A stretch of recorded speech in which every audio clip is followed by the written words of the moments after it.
Good evening. Welcome to the January 14th, 2026 regular school committee meeting.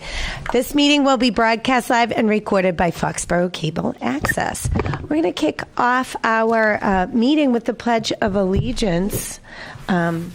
Sorry. We're going to make a motion to. We need a motion to open.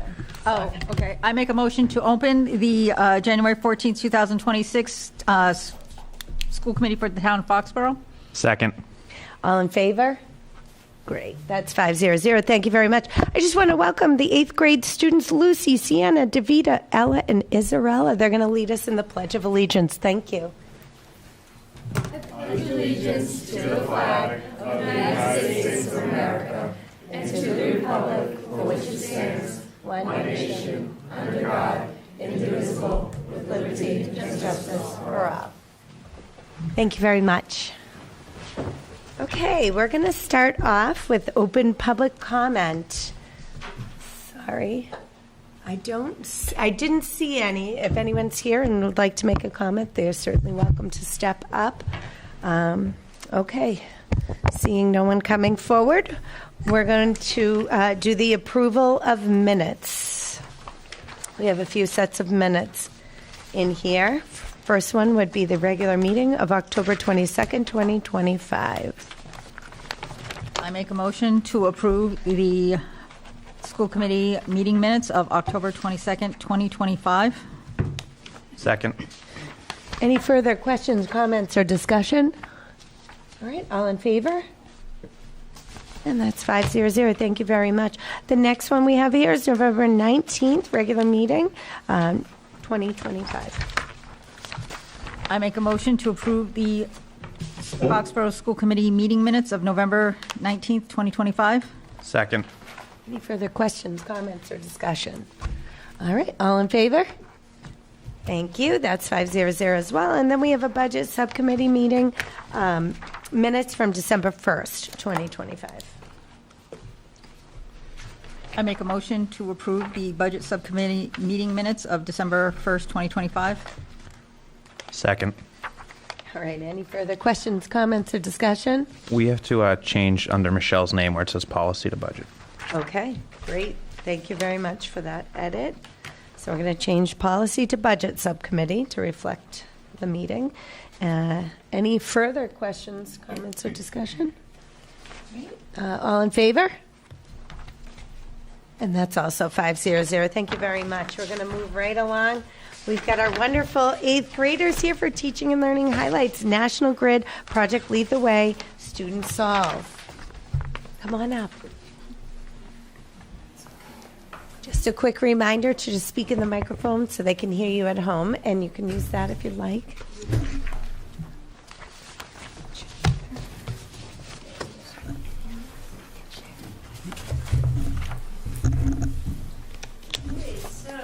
Just speak in the microphone. Oh, sorry. That's okay. See, I told the kids and I didn't even follow it. All right, these are my 5 from Miss Grant. I teach 8th grade app graders, and these are 5 of my app grader students that participated in this online field trip, in-house virtual field trip that we did with National Grid.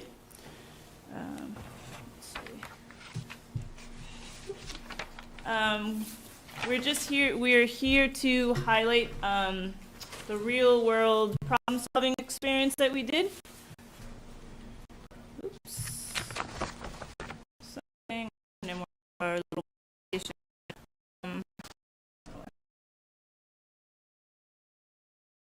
Back. Yeah.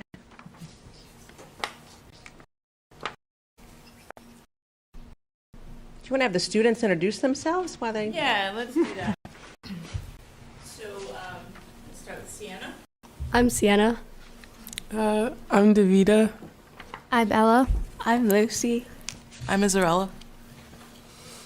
So these are 2 of our teams. We had 5 teams of 5 students, and these are 2 of the teams that we had. And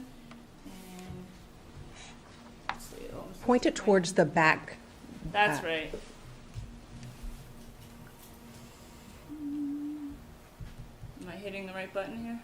It's the outside of the circle, left and right, that should do Thank you. There you go. And I teach technology. So the Solve project was all of these things too. We're going to whip through some of these. I want you mainly to see the pictures and have the kids tell you what they did. You don't need to. So they're going to talk about what this blue and yellow forms are. They brought theirs, and they're going to kind of explain this to you because they can explain it better than PowerPoint. So who wants to start off here? Oh, and I'm not talking. We were assigned the National Grid. The National Grid had the problem of they had new smart meters, and these smart meters told how much electricity people were using and what their bill would be at the end of the month. But the problem was people weren't using their website. They weren't taking advantage of their website. So we were assigned to find a way to make people want to use the website. So first we were given these blue sheets to plan out some of our ideas. So we got 3 ideas, and we had consistent notifications, Face ID for easy access into the app, promote the app on social media. And those are the 3 ideas we came up with. And then we met with the mentor for him to discuss with us what ideas he thought were the best and give us some feedback on them. And we found the feedback to be really helpful. And The idea that we chose was consistent notifications. So how it would work would be like throughout the day, it would give you notifications based on like how much energy you used, and you could like put in specific settings that like could give you reminders for like specific electronics or like devices that are using too much energy. And like with these notifications, it can also give you daily tips and reminders on how to save energy and stop using as much.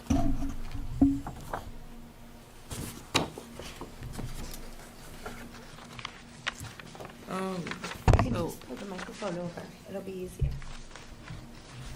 Basically, our rationale was like this consistent notifications would remind people to just briefly log into the app, and it would encourage people to, like set the settings of the app to your preference, so it would make people want to use the app more. So they met with the mentor with their blue sheets, and the mentor helped them to refine their ideas on the blue sheet to come up with what they presented on the gold sheet.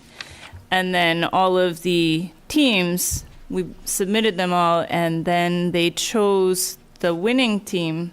The idea that National Grid picked was actually our high school students. We have a high school engineering. We didn't know at the time that we were also competing with the high school students, and their engineering class actually won. And I guess they're going to get to go to tour National Grid's facility, which Jim could probably tell you a little bit about. And that was pretty exciting that Foxborough actually won. There were schools from all over the country participating in this, and they all had different mentors. We got National Grid, some people got Liberty Mutual. In our National Grid, I don't know how many schools we competed against, but we competed against schools from all over. So the kids really had fun, did a great job. I have some more pictures here. So this is their team over here, these guys that just you heard from. This is some of the teams that were not here. This is Ella's team here, Ella and Lucy. And then they had a conference room. We had a conference room set up in the classroom where they would go and meet with their mentor from National Grid on Zoom.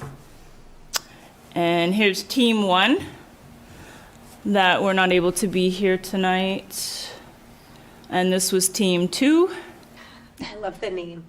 Yeah, they got to pick their names, and that was really cool. Team 3.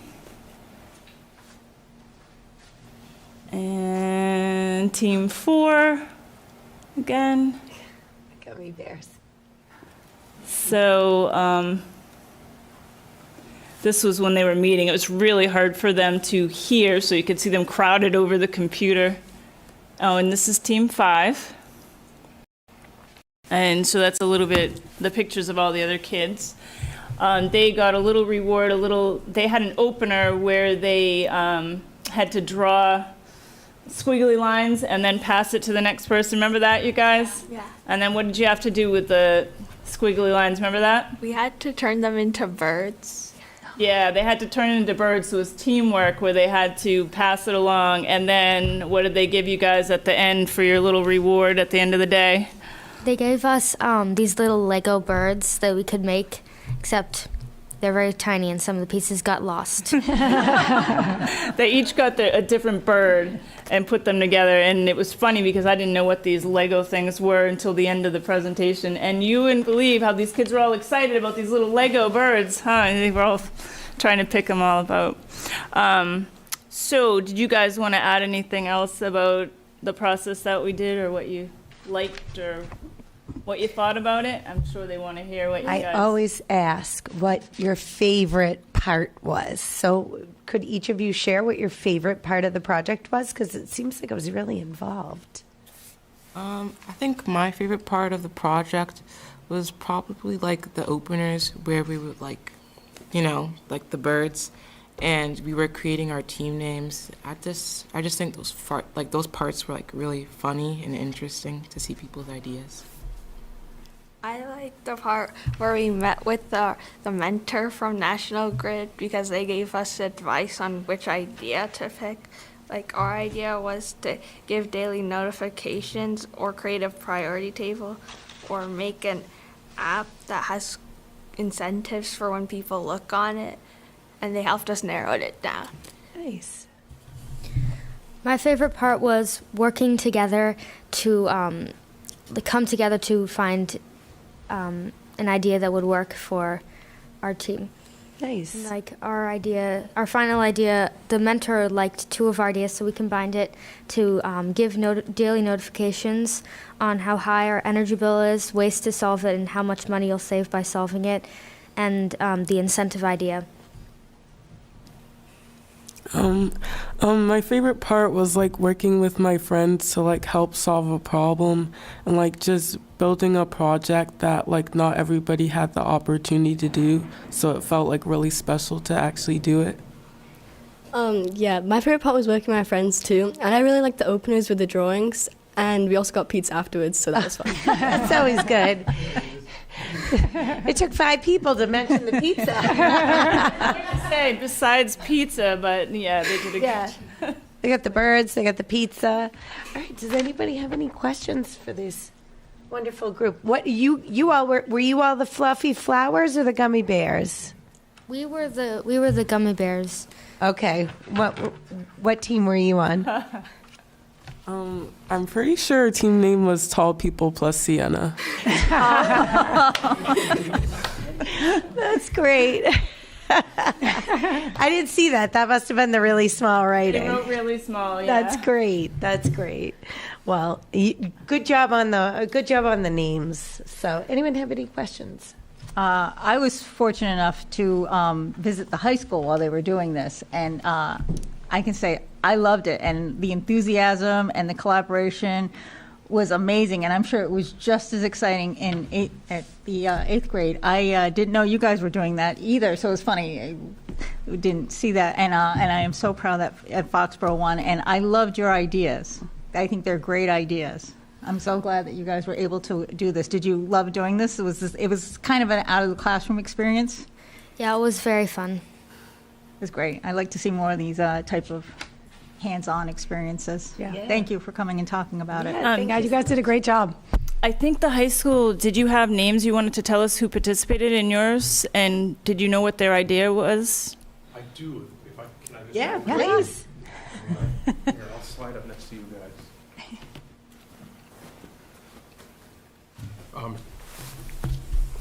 First of all, I want to congratulate the 8th graders on their work in the project.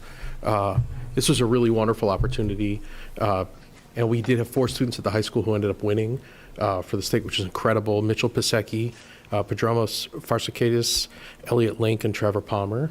Most of those guys they couldn't be here tonight because of work, and half of them are wrestling at the high school right now against Oliver Ames. But they were thrilled. Their app was, they had a design for tracking energy use by different appliances in the house and configuring the app so that it tracked by appliance to help homeowners know how much energy each appliance was using at different times of the day. Wow. So what is great from this opportunity is that in the spring, the high school students and likely many of our middle school students will travel together to work with the engineers for National Grid on what that idea may become for their organization. So we're really excited about that. We're excited that our high school students and our middle school students have the opportunity to work on these things together, even when they're not physically in the same place, and then be able to share in the benefits of that with this opportunity with National Grid. Yeah, that's awesome. awesome. Congratulations to all of you. I think it's great. Yeah. Anything else to add on this? No, I don't think so. I really appreciate you all being here tonight. Thank you for leading us in the Pledge of Allegiance, too. And we wish you well. Have a wonderful time when you actually go on the field trip with the high schoolers. Thank you. Thank you. Thank you. Thank you, Ms. Grant.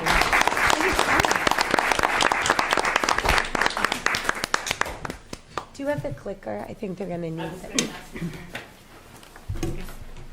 Thank you. You can give it to Dr. Burtis. Thank you so much. It's nice to have the students back here. It's great. Okay, we're going to go right to the superintendent update. Dr. Burtis. All right, I will be brief with the update because you will be hearing a lot from me this evening on the different agenda items. But I wanted to first, speaking of congratulations to our students at the middle school and the high school, I also want to extend congratulations to our own Mr. Aaron Bush. He was recently named the Jazz Education Network and Berklee College of Music Educator of the Year. I have for you there just his bio that really goes through and explains all of his accomplishments. But this particular award's named after the legendary jazz educator John Laporta, and it recognizes an outstanding elementary, middle, or high school, in our case, our high school educator with a focus on jazz education. It is no secret that our jazz ensembles and all of our musicians, student musicians here are extraordinary, and they are led by extraordinary educators as well, and Mr. Bush is one of those. This particular award, it represents when you think about the highest standards in teaching and the results of the classroom and what that brings that distinction to this particular award and what he does for students every day and our amazing students that are in our jazz ensembles and our bands and everywhere else. So it is wonderful. He was presented with this award at the 17th Annual Conference in New Orleans. The video that they showed during this big award assembly was quite impressive, and it was just so exciting to see all of the different pictures from Foxborough and our students and all of the different events that they've been in and that he's been a part of as far as their success. So really want to congratulate Mr. Bush and our students for that wonderful tribute to him and that wonderful accomplishment for him by being named Jazz Educator of the Year, which is just pretty impressive. So again, congratulations to him. The only other update that I have here is in your packet, you have the BICO, Bi-County Collaborative Quarterly Update. That is something that is presented to you each of the different quarters of the year. It's updates on student enrollment and what's been going on with BICO. BICO, as you are aware, I'm the chair of the board of directors. Superintendents are the board of directors for BICO, and we're in the process of looking for the next executive director for BICO as Jean Sullivan is retiring in June. So that process has started. It's been posted, and myself, along with the vice chair, are leading that search for BICO. So you'll be hearing even more, but that's just the quarterly update for you in your packet. The only other update is a reminder that Term 2 is on the horizon. That's coming to a close at the end of January. We have kindergarten report cards that will be coming out very soon. And then on Monday, we'll have the holiday to recognize Martin Luther King. So again, just a reminder, no school on Monday. Fantastic. Thank you so much.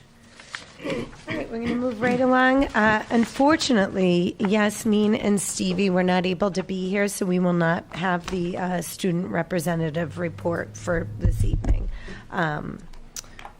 We're going to go right on to the climate and culture data results. That's Dr. Burtis and Dr. Burrows. Okay.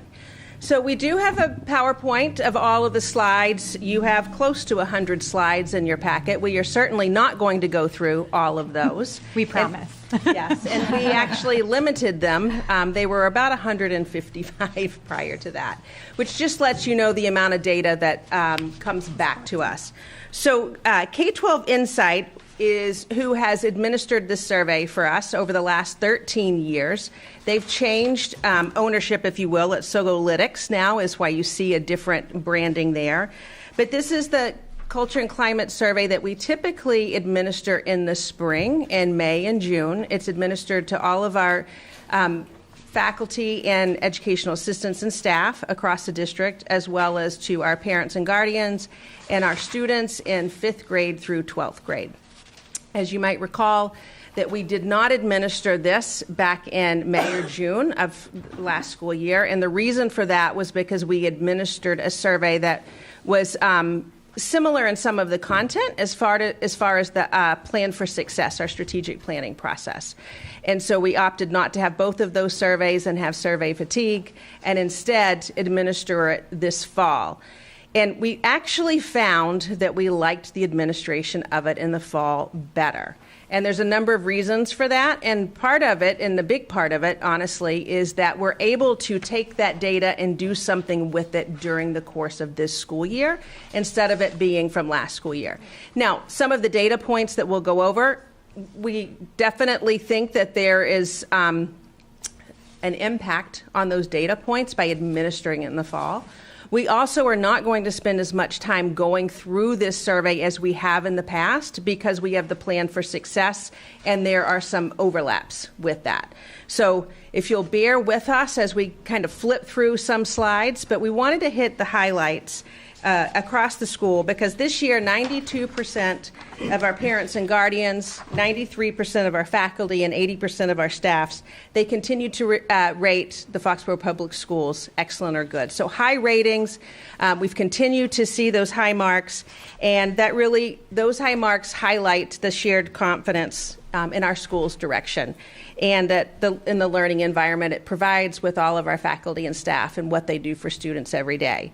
This particular survey, as you can see that what are up there, there are 9 different dimensions where we ask people to share their perspectives. And out of those 9 different dimensions, we've continued to see the largest gains there and the most significant in the area of student support, school leadership, and safety and behavior.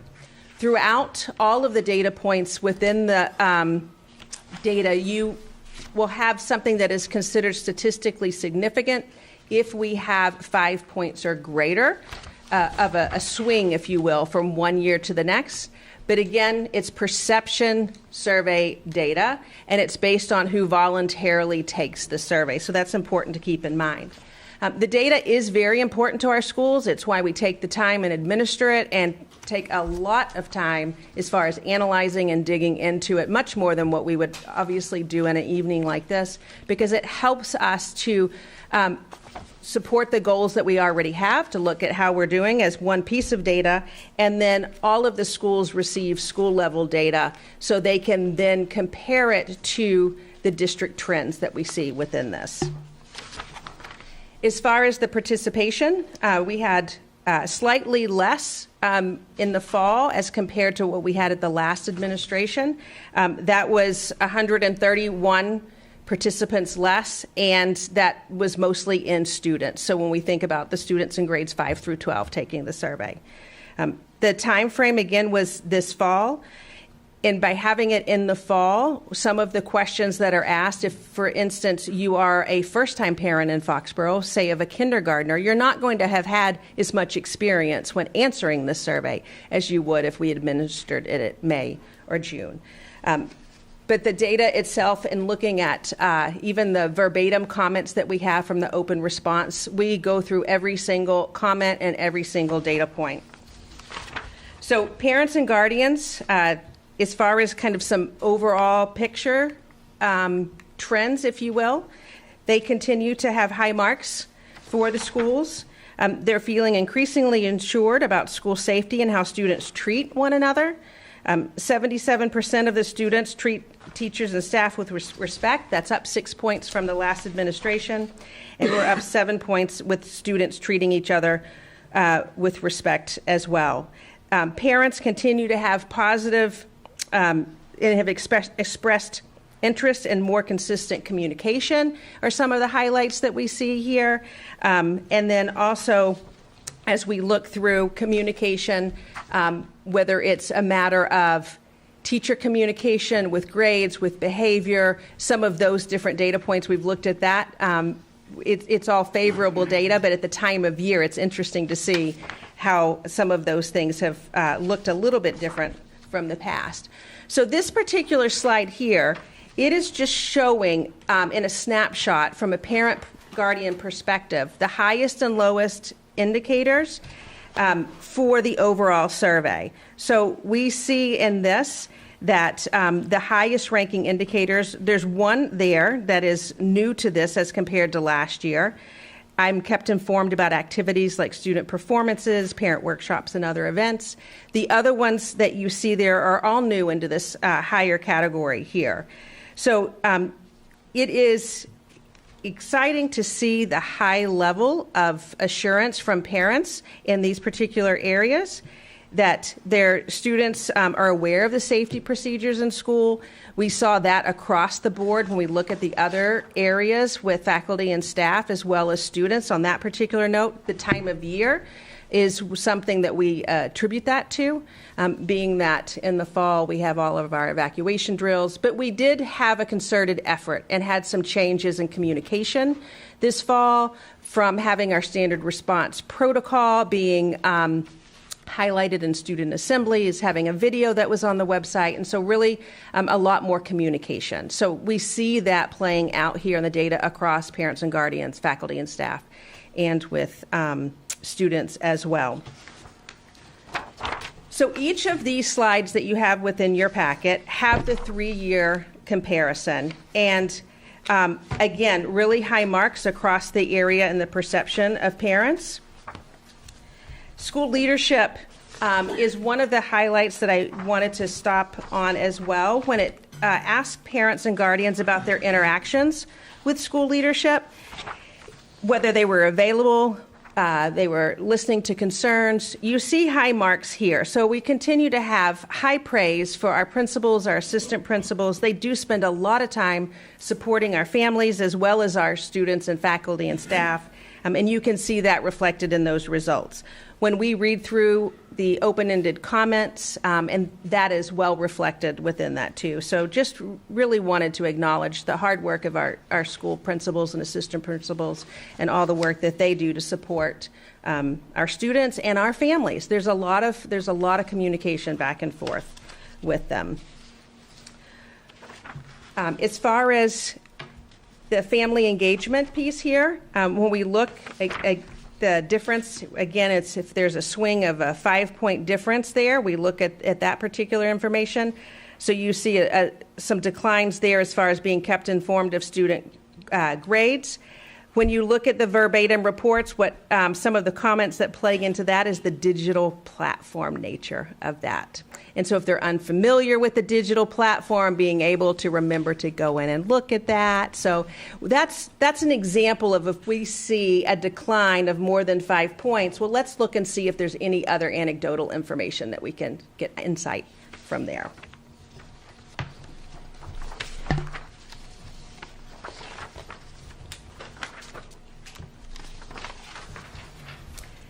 The other one that I wanted to pause on here is really a celebration here of the hard work of so many people, and it's from faculty, staff, administration, parents, and our kids.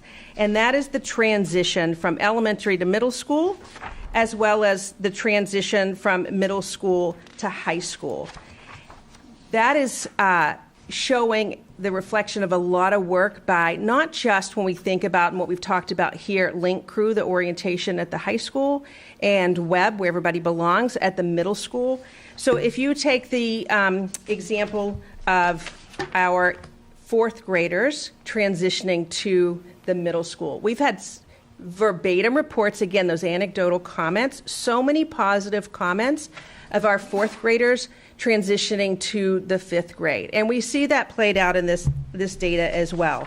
There's a lot of time and effort that goes into this, from program of studies nights that take place, from our students having joint field day together, from fourth grade coming together, going over to the middle school, having band demos that come to them to talk about their opportunities for music when they move to the middle school. Greetings, principal greetings as well. It's the orientation for Web as an example. It's not just the orientation in the summer. That goes through the entire school year, and our Web leaders really deserve, and the teachers that lead them, a lot of praise there too. There's a lot of time and effort in those monthly meetings and making sure our fifth graders have that support and feel like they belong, like through those opportunities and the learning and leading and what those Web leaders are doing all year long. In addition to those field trips over or those tours of the building. So to see that that's up 7 points from the past, that was nice to see that the efforts are being recognized there, with 94% of them agreeing or strongly agreeing that the support for those major transitions are there. From middle school to high school, we had a substantial increase there as well, and that is due to a number of things, such like the middle school, whether it's Link, the orientation, it is the tours that go through, having them come up for their visit to the high school, and then continued with working with guidance in those early days, and partnering with our wellness health teachers too, and getting those onboarding through Naviance and so many other different opportunities they have to transition our 8th graders to 9th graders. So just really want to shout out that the parents are seeing that, and they're commenting on it, not just in the data here, but within the anecdotal comments as well. When we move on to school faculty, we continue to see a lot of really positive high marks here. They are seeing meaningful improvements, and even student conduct is an example to where we've talked about whether it's following rules, whether it's the follow-through with that, whether it's students that are reporting with peer relationships and how they're treating each other, and the respect between peers, the respect with teachers, seeing increases there, and seeing that any of those kinds of negative behaviors have decreased. So that's important to see from our faculty and staff, but in our student data, you see those same positive improvements that are there. The faculty, as far as a couple of areas to stop on here when we look at the highest ranking and the lowest ranking indicators, there are all new areas here. The safety piece that we saw from parents and guardians, as well as with students, knowing the drills and the protocols. Again, a lot of that is what we've had in place, but communicating it much differently and in a different way. We see the positive outcome of that effort, as well as looking at across the board, whether it comes to curriculum instruction and the support from the schools and supporting student learning. And that's most important, because that's what we're here to do, is to support our students, and then to be able to have our teachers collaborate and work together. We see increases in collaboration. A lot of effort's been put forth by administration to try to have more time for collaboration. Can never have as much as you'd like, but we see increases there, and that was recognized as well. As far as the areas that didn't have as high of agreement that we look at, there's a couple there that we see with asterisks. That just means that they were the same as in years past. And some of that has to do with the enforcing student conduct, but then when you look through the verbatim reports of those, you'll see that it's individualized. And so Just as we look at the big picture, when you dig in, you're always going to have comments one way or the other. But that is an area that has come up in the past when it comes to student conduct. We hear that from parents and guardians as well. And it's a smaller area, but we always like to look into see, because that falls under the area of safety and behavior.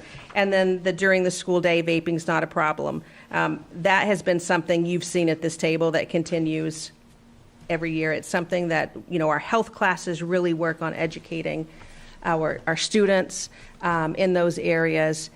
And we hear it from parents as well, with that being, a challenge for sure.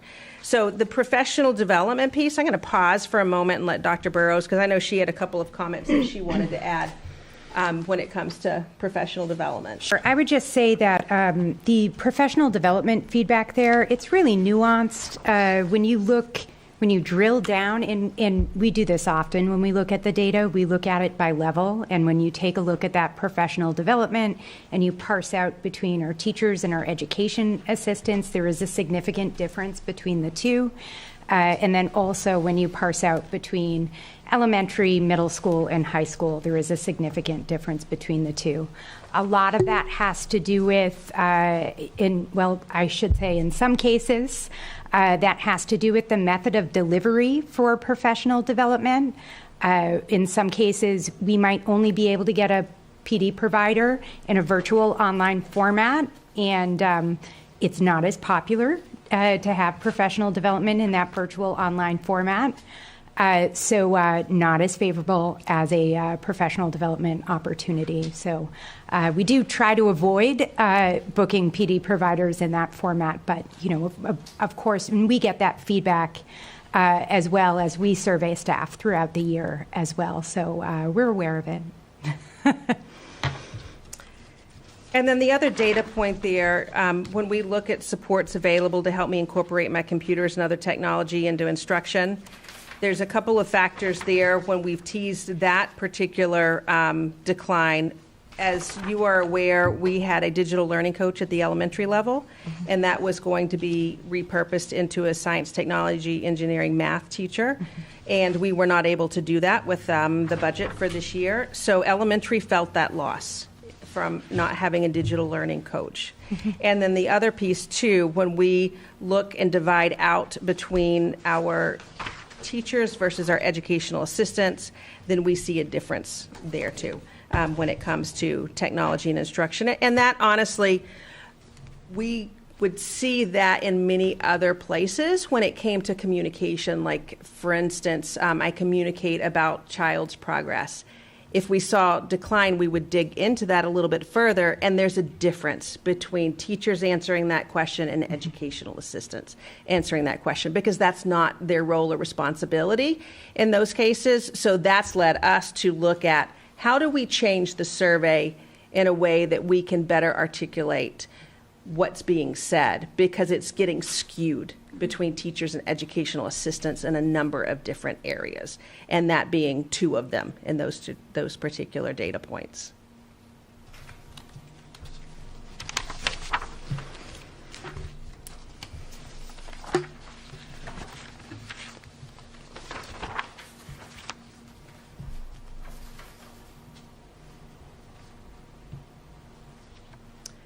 This slide here, when you look at the marked difference for our school resource officers being important and necessary, that is a stark difference from the past. Not surprising to see that, but at the same time, we've had our school resource officers all along, and they do an amazing job supporting our students in the schools and being present and available every single day. And one of the best things that I hear from them is when they're out, when we talk about community policing, and students see them and get all excited and are introducing them to their parents or whoever they might be with. So I'm glad to see that they're recognized there as far as their importance and necessary presence in our schools, because they do support us every single day across every one of our schools. And we also see that jump across the parent group, the faculty group, and the student group. So it's very consistent.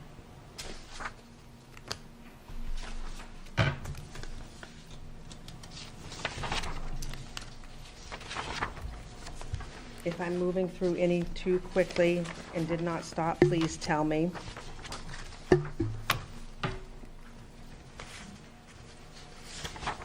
Before we go on to the student section here, I just would like to pause and to see if there are any particular slides from parents or guardians or our faculty staff that you had questions on or any comments that you wanted to make, because there's a lot there, but if you had any questions or comments, we wanted to pause. I mean, I think a lot of the ones, especially where you saw the increase, were probably related to when it was being asked, because some of the, for instance, the understanding the grade thing, I could see that sliding down because people haven't adjusted to the software yet.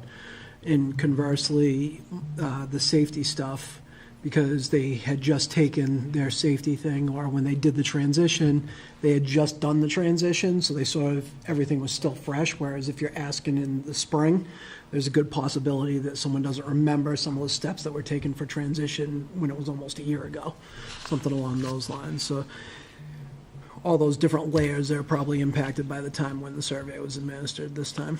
Yeah, I would agree with you. And some of the ones, too, when we saw, I mean, high marks for our guidance counselors and the support that they provide to students, but when you think about the questions that were more nuanced towards college or career planning, this is not the time of year. They're doing some of those things with Naviance, but they're not at the same place as they are in May and June.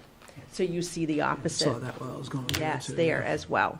The other piece that I would add, when you step back and take a look at the parent perception versus the faculty perception, speaking to those digital platforms, I know that our staff are communicating so much about our grades and what our students are learning. And the reality is that as our curriculum becomes more digitized, it just becomes more complicated for our families to access what that learning looks like, where my students' grades are. So we just have to be a little bit more mindful about that and make sure that part of our communication is showing families how to access that.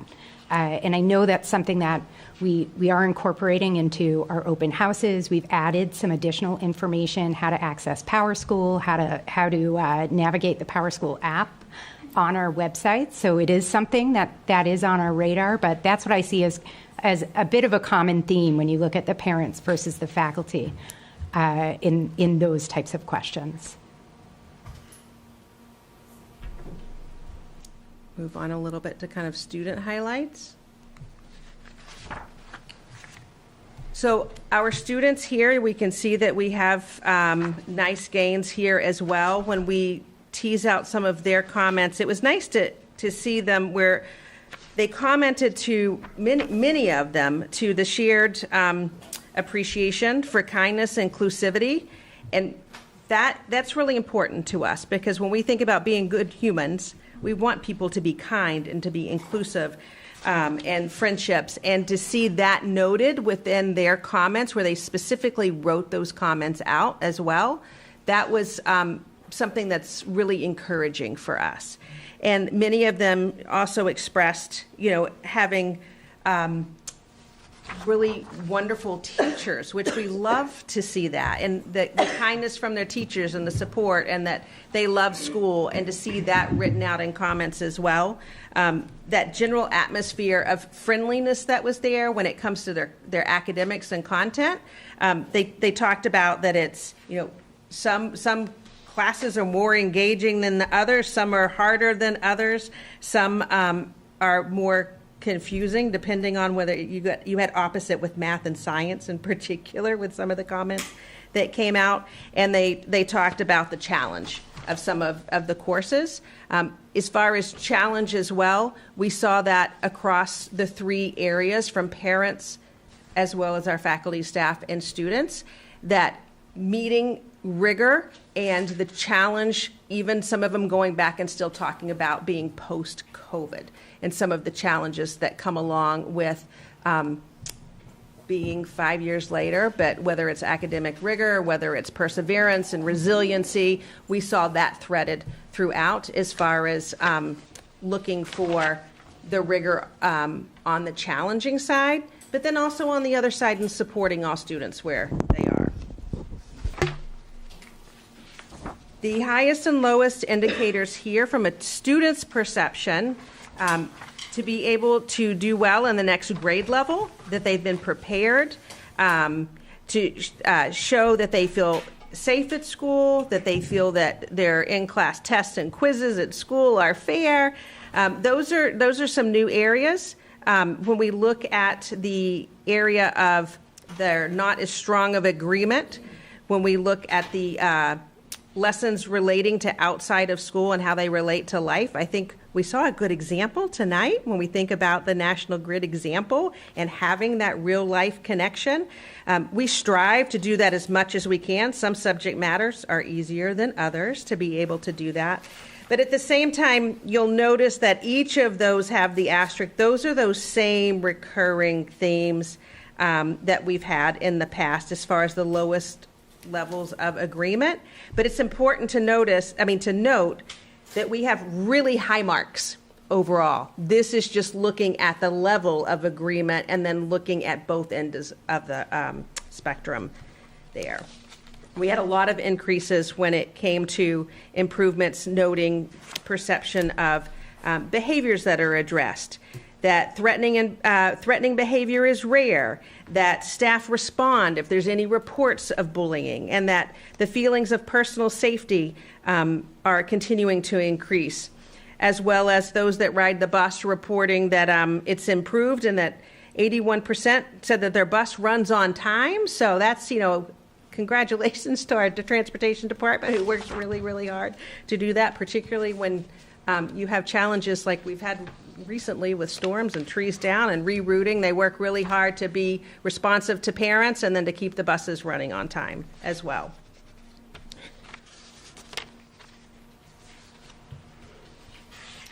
So kind of starting to wrap this up, when we look about academic preparation, student support, and safety and behavior, to be able to have those higher marks and to stay consistent or to continue to improve. That's where we strive to be. So we want to celebrate the strengths that we have, but at the same time, we want to identify our areas of opportunity for growth. And that's what principals do at the school level. They take the data from their school level. All of these slides, they have the same vast amount of information, and to go back and to work with staff and use it with their school councils as well, and it helps inform the work and the goals that they do. It also is a piece of data that we'll use as part of our plan for success that you've heard in the past, and it's embedded with that plan for success too. So it's a lot of information. We did like having it in the fall as far as administering it, to be able to use the data in more real time for us instead of getting it when the summer begins. And then being able to check back on the goals that we've had and how we're seeing certain goals reflected within this data. And then at the same time, for parents and faculty and staff to know that every single comment that is written is read. There are, as far as communication, you saw within some of the slides as well, that there were a decline in district communication. And that is one that we're trying to tease out when we look through verbatim, definitely being within the time period of negotiations. That was something that was commented on as far as the time of year. But even with that, the level of agreement and such high marks for people wanting to be in Foxborough, feeling supported in Foxborough, having the family support, the students that we have, and all of the praise for our faculty and staff was clearly there. The collaboration and the respect from our colleagues to colleagues was there. So we appreciate people who took the time to answer the survey. It is a lengthy survey, but it does provide us with really good actionable data, even though it is perception data. And I would add, too, that each year we look over each one of the surveys and take a look at each question and see if there's anything that we can eliminate or anything that we need to clarify because we don't feel like we're getting good data, or maybe we feel like that question might be confusing, and that's why we're getting a lot of I don't knows for answers out of there. The other piece, too, is there are a number of questions where we were looking at trends this year, and we're really not sure. We're questioning, is it the timing of the year that's causing this to trend in one direction or the other? I'm really looking forward to the next survey administration to see, is it continuing to trend in this direction, or was it truly, was it truly the timing of the year, or is this something that we need to pay more attention to? So looking forward to that second administration at this time of year.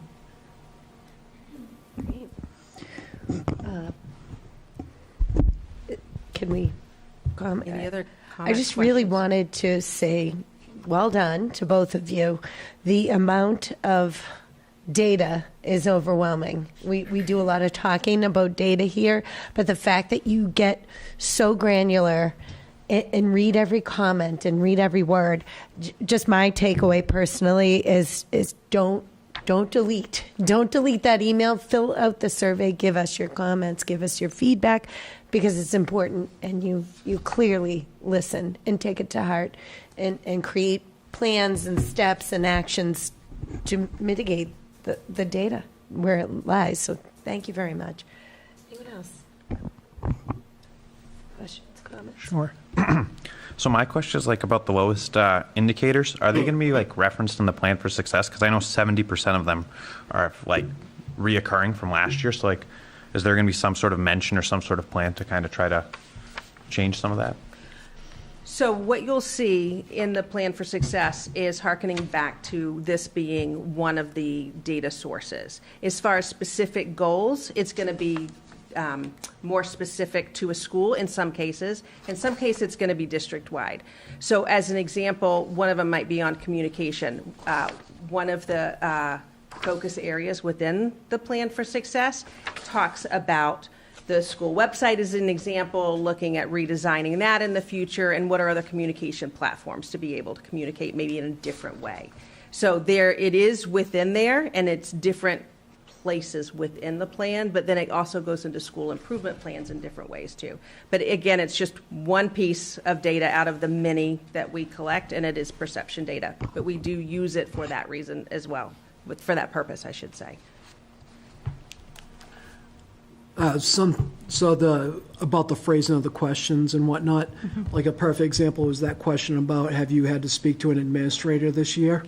And I'm thinking, as a parent, I'm thinking this year, well, if I'm filling out the survey in October, it's a lot less likely I've had to speak to the administrator than if I'm filling it out in May.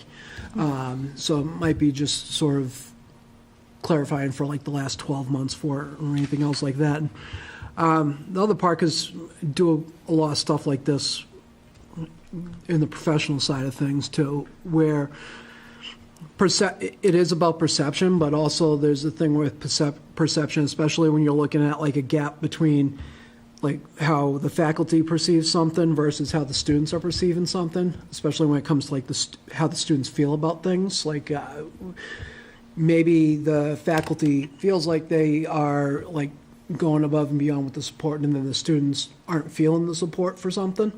And that doesn't mean that something's wrong, anything along those lines, but maybe it's some sort of way to reshape how it feels to sort of get that up for the students for it. Because even if the students are receiving all sorts of support, if their perception isn't that they are, then maybe there's just something that they're just not aware of, or something for an awareness level, things along those lines. Those sort of gaps, because there were a lot of overlaps within the questions for it, and those always sort of stuck out to me while I was looking through it, where it's okay, well, the faculty or the parents think one thing, the students think another, or the parents think something where there's disagreement on there. So it'd be interesting seeing where those. And that's part of the reason for the repetition across, to see, where is there truly disagreement. And one of the things that we also do is, there is a question where we're confused, we're not really sure, what do the students mean by this? We meet with middle school and high school students, and we ask, what do you think this means? If I were to ask you, what kind of academic support are you getting from your teacher? What do you think that looks like? And if you wanted something different, how do you think you would go about doing that? And we just ask the kids, what do you need? And it's really, they know exactly what they need. Yeah, it's a great example. I mean, Sure. Academic support to one student looks different than academic support to another, so it's... Sure. So that data point is an opportunity to have a conversation with kids. And it might not necessarily mean that we need to overhaul an entire system or structure. It may just be that we need to communicate something differently. Yeah. Or we need to have more one-on-one conversations with kids about what they have access to. Because oftentimes kids are not seeking out when they do need help. And always, when parents have questions, go to the classroom teacher. Reach out, have that conversation with them, because sometimes they just might not know what's on the minds. So always reach out to the classroom teacher. But when we think about the vast amount of data here, to have that high quality overall appreciation, and then as far as the confidence and remaining the overall quality of education here, I think it really speaks to the hard work of what people do every day for our students. It's a wonderful place to be, and I think that these results highlight that confidence in our faculty and staff and administration with our students. Awesome. Thank you so much. Nate gave you a perfect lead-in for the plan for success, the 2025 to 2030 that you're both going to talk to us about right now. Yes. So our plan for success, we are so excited to be here to present this evening for you. And it is work that is well underway. So we're going to be flipping over to, you have the PDF version of the plan, and we have a flip book, a digital flip book of this plan that we're going to have up on the screen. This will end up being on the website once it is approved by you. So this particular plan, as I said, it's well underway. It is the superintendent goals, district goals, school committee goals from the beginning of the year. You've seen evidence highlighted and illustrated of this work so far through some of our teaching and learning highlights. When you think about trying to make real world connections as an example, just from the teaching and learning highlight this evening. The work of this plan is a 5-year plan, and it will take us till 2030. Seems crazy to say. And then you'll hear, and it'll seem like a few short months, we'll be coming back and talking about the work that's well underway. It started last winter. We continued to work through actually the summer as well to be able to get to where we are with this published document. Some of it was waiting on Teaching and Learning Alliance, who we partnered with, to be able to have the publication of this, to be able to present it. The table of contents that you see here, it will outline a number of things that we'll go over here briefly, because in thinking about the work that's here, the school improvement plans that you'll hear from principals in May and June will come back to this work as well. So what is in this plan? It is all of the work that's been done by many, and I'd like to recognize those people who helped put this plan together. The work, the data that we used was focus groups that took place last winter and spring. It was surveys that went out. It was working through school councils. It was working with different stakeholder groups, such as the Superintendent Student Advisory Council, parent leaders, other groups and organizations that we were able to leverage in addition to all of those focus groups and surveys. Getting information from them to be able to help us put together a plan that's going to really be our roadmap for the next 5 years. It is our vision, which is students are empowered to learn, inspired to explore, and motivated to achieve. And in order to get to that vision, this Planning for Success Planning Committee that you see here are the ones that really helped bring this plan to the point where it is this evening. So all of our central office administrators were part of that planning committee. Our 5 principals were part of that committee. And then we had representation from all levels. We had teacher representation. We had parents and guardians, and we also had educational assistants. So I'm going to just make a pause here and recognize we have Joe Sanders, who's in the here this evening. He represented educational assistants, so we thank him for all of his time. At the same time, Erin McCarthy, one of our kindergarten teachers, she was on the Planning for Success team as well. We're not going to make her stand as her foot is in a boot.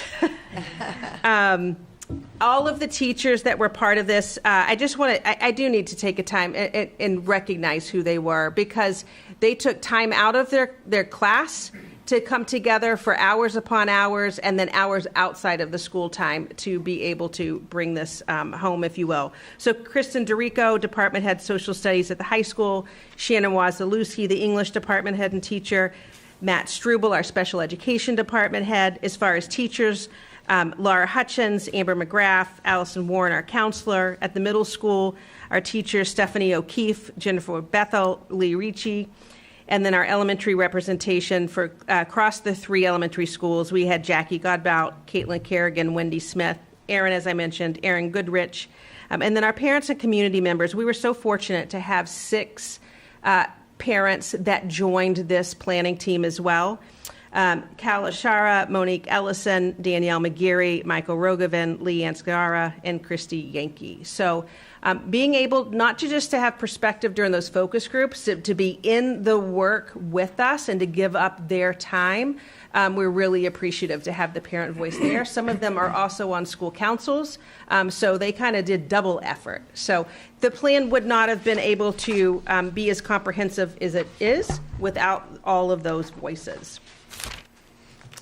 So the process itself, again, it said that we began in January, not January, probably February in 2025, and then created this roadmap for improvement that will take us from now until 2030.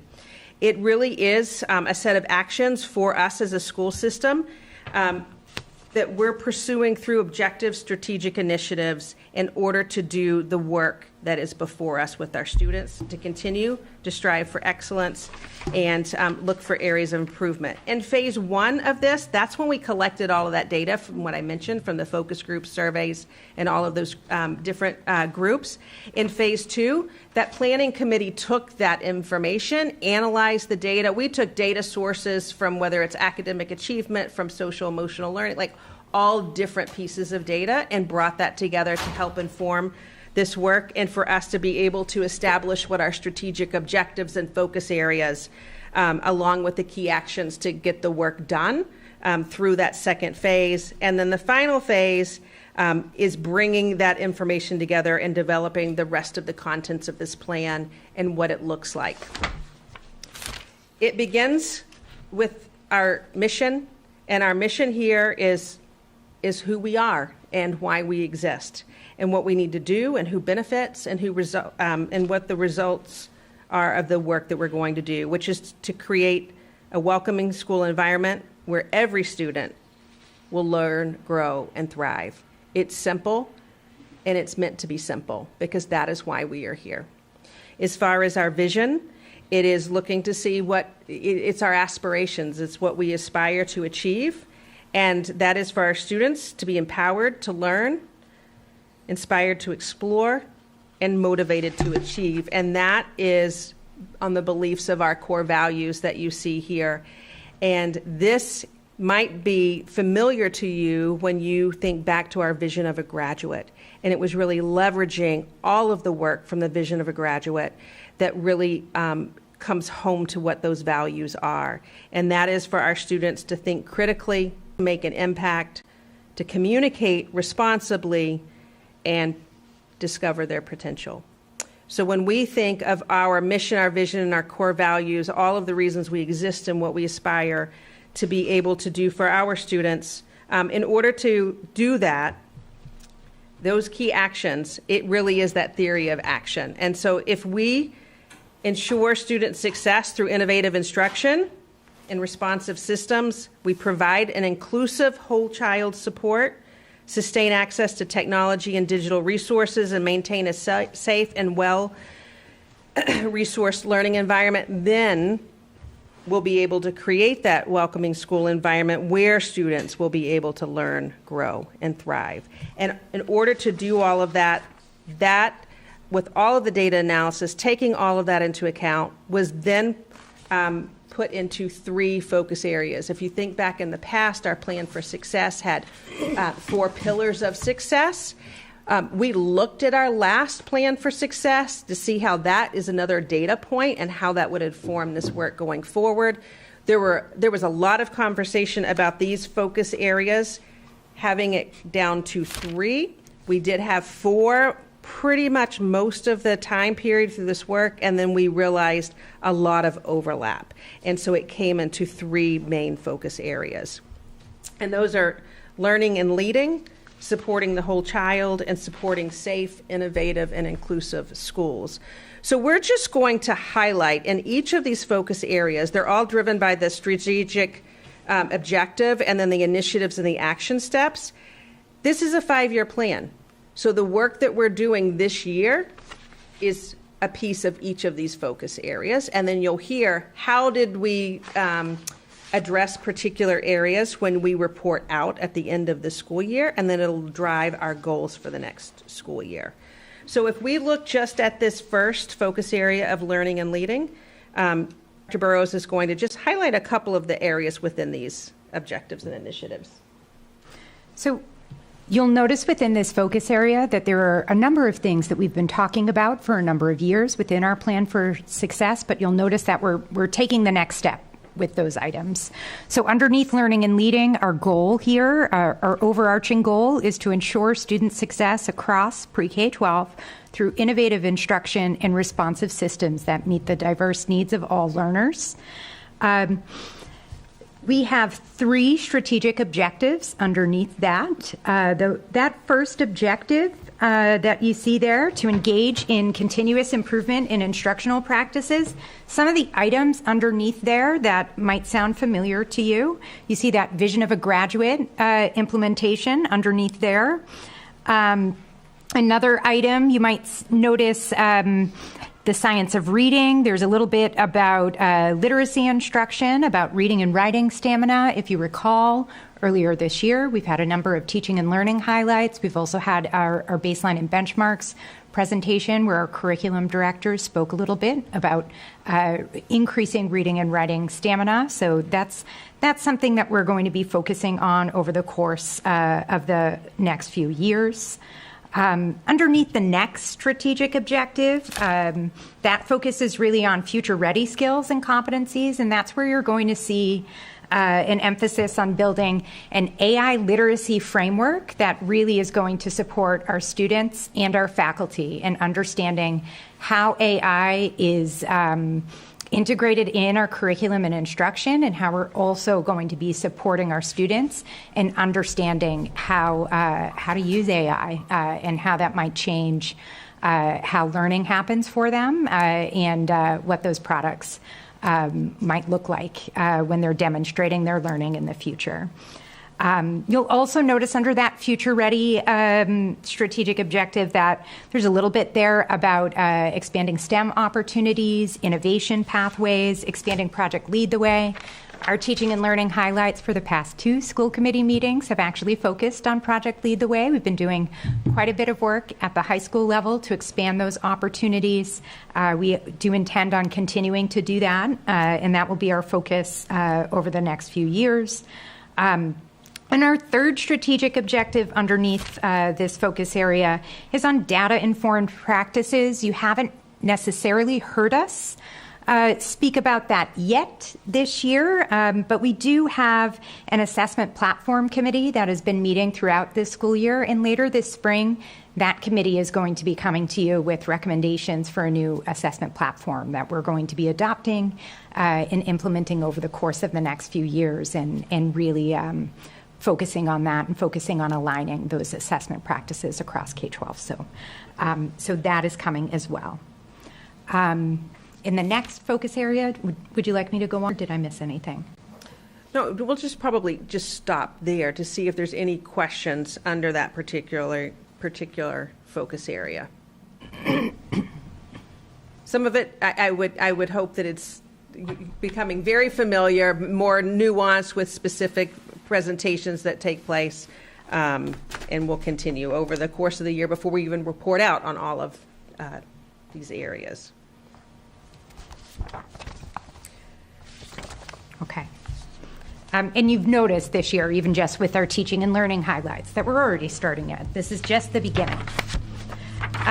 So in our second focus area on supporting the whole child, again, you'll notice some pieces from our previous plan for success, and we're continuing to expand and deepen our implementation of some of these practices. So you notice the Inclusive Practices Playbook. You've heard me talk about that a number of times. I won't speak to that one. I think our biggest undertaking this year is probably the special education review that Mr. Michael Lazek is leading this year. That's an independent external review. That is site visits, walkthroughs, interviews, data. We have an independent consultant coming in and looking at our special education programs across the district.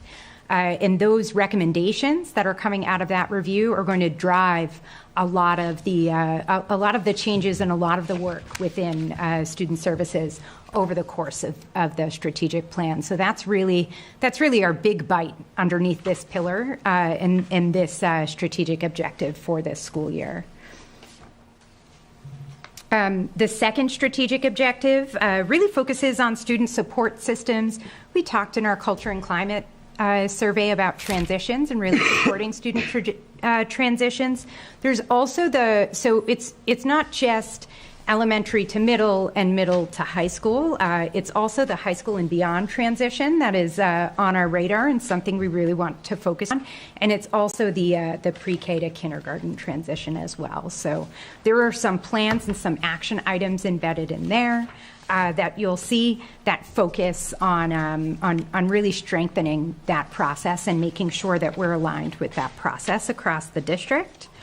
And underneath the third objective within this focus area is really and further emphasis on social emotional learning, restorative practices.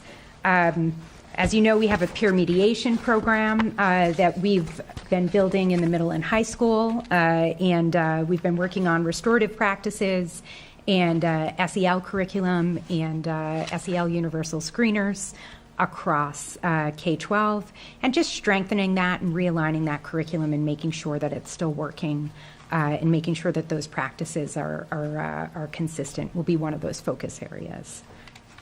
And I think that's when we talk about taking something and strengthening, it's really looking at what we've done, where we've been, but refining that and going deeper in order to best meet the needs of the students that are in front of us. Whether it's our universal screeners and the data that we have, what are we doing every day? We are a very, as you've heard many times over, and we've celebrated the inclusivity of our district and all of the opportunities for students, but again, looking deeper and how are we meeting the needs of all of our students when we think about the whole child. As we look at the third focus area, supporting safe and innovative and inclusive schools, that's making sure that we ensure a safe and well-maintained and innovative learning environment for our students, and that we have staffing to be able to meet those goals. So under this particular focus area, you know, the one that's front and center there is the renovation of the Taylor Elementary School. So excited, the fourth submission of the statement of interest that we got invited into the MSBA's grant program. So we've had our first orientation model with MSBA, and the next steps there will take the warrant article to town meeting to be able to get the funding to begin the feasibility study, and we'll start that. It will be a long process before we get to each of the stages, and then we have our OPM and architect and all of that time frame. will seem like it's going slow at times, and then at certain times it'll feel like it's going really quickly. But just to finally get invited into that program, by the time you break ground, you're still looking at a couple of years away with the work that has to be done ahead of time. But what I can tell you is when we did the Borough project, every step, the earliest time before you could get forward to present before the MSBA, we were there. We were ready. We were first in line to be able to get in that their docket, if you will. So there will be a lot of work this year as far as that piece. But at the same time, there's a lot of work when we look in the area of supporting our environment with technology and meeting students' needs in classrooms. You'll hear more in our agenda item of the CIP with capital planning. So technology, when you think back to COVID, and we had one-to-one all at once, and at the same time, we had projectors in classrooms. Technology, if you think about just how often you might be upgrading even your phone or your own digital device at home, we have that in the schools as well. Whether it's the bulbs and projectors that we can no longer replace, and you can't replace projectors, we've been able to leverage things in different ways in the past that we just can't do anymore as technology's changed, and you're going to see that reflected in the CIP budget in order to be able to keep up with not just laptop refreshes for staff as well as students, but when we look at our digital lab, like our art lab at the high school, when we look at the interactive display boards that are now going into classrooms, because as you see that projector up there on the wall, we're not able to continue with those because as technology's changed. And we've been able to really leverage them a lot by replacing bulbs or using the same mount and putting projectors up there. We can't do that. So those are some of the things you see within this focus area to be supported for our school environment, as well as continuing to expand video camera coverage in different areas. We've expanded that this year already in areas, looking at other mechanisms with doors that need to be replaced, like gym doors, those kinds of things, or the curtains on stage at the middle school or the high school. So that's learning environment, as well as the seats that our students sit in when we talk about flexible seating as an example. So that's all part of this area, as well as looking at the safety of our environment, but the operational side of facilities as well. The second initiative here, to be able to be prepared and responsive, that is the video coverage that goes along with that, but at the same time, it's looking at access control. It's looking at visitors in and out of buildings. It's looking at, bless you. Sorry. We have and have had in place our school-wide crisis and district crisis teams, and working to continue to ready our buildings, our staff, our students through those different reunification simulations and different types of exercises and drills. So it really is running from an operational to facilities to our district crisis teams and the work that we do in conjunction with our public safety agencies as well. The last strategic initiative here, which is to implement best practices when it comes to human resources and strategic communications. One of the things that we're spending a lot of time on this particular year is implementing an HR platform, HR software platform. It's not just for hiring, which is going to be, and has been already, a game changer for us. It's implementing this platform with our staff. And that is going to be a rollout at the end of January. So as an example, when they are looking at professional development that they've done on their own or professional development that we're offering, and they have to be relicensed every 5 years and have the credentials that they need in order to relicense. It's kind of a one-stop shop that they'll be able to go in to see what we have on file for all the graduate courses that they've taken, to be able to see that in one place. They can also use it as a depository for putting their own professional development and keeping track of that if they so choose.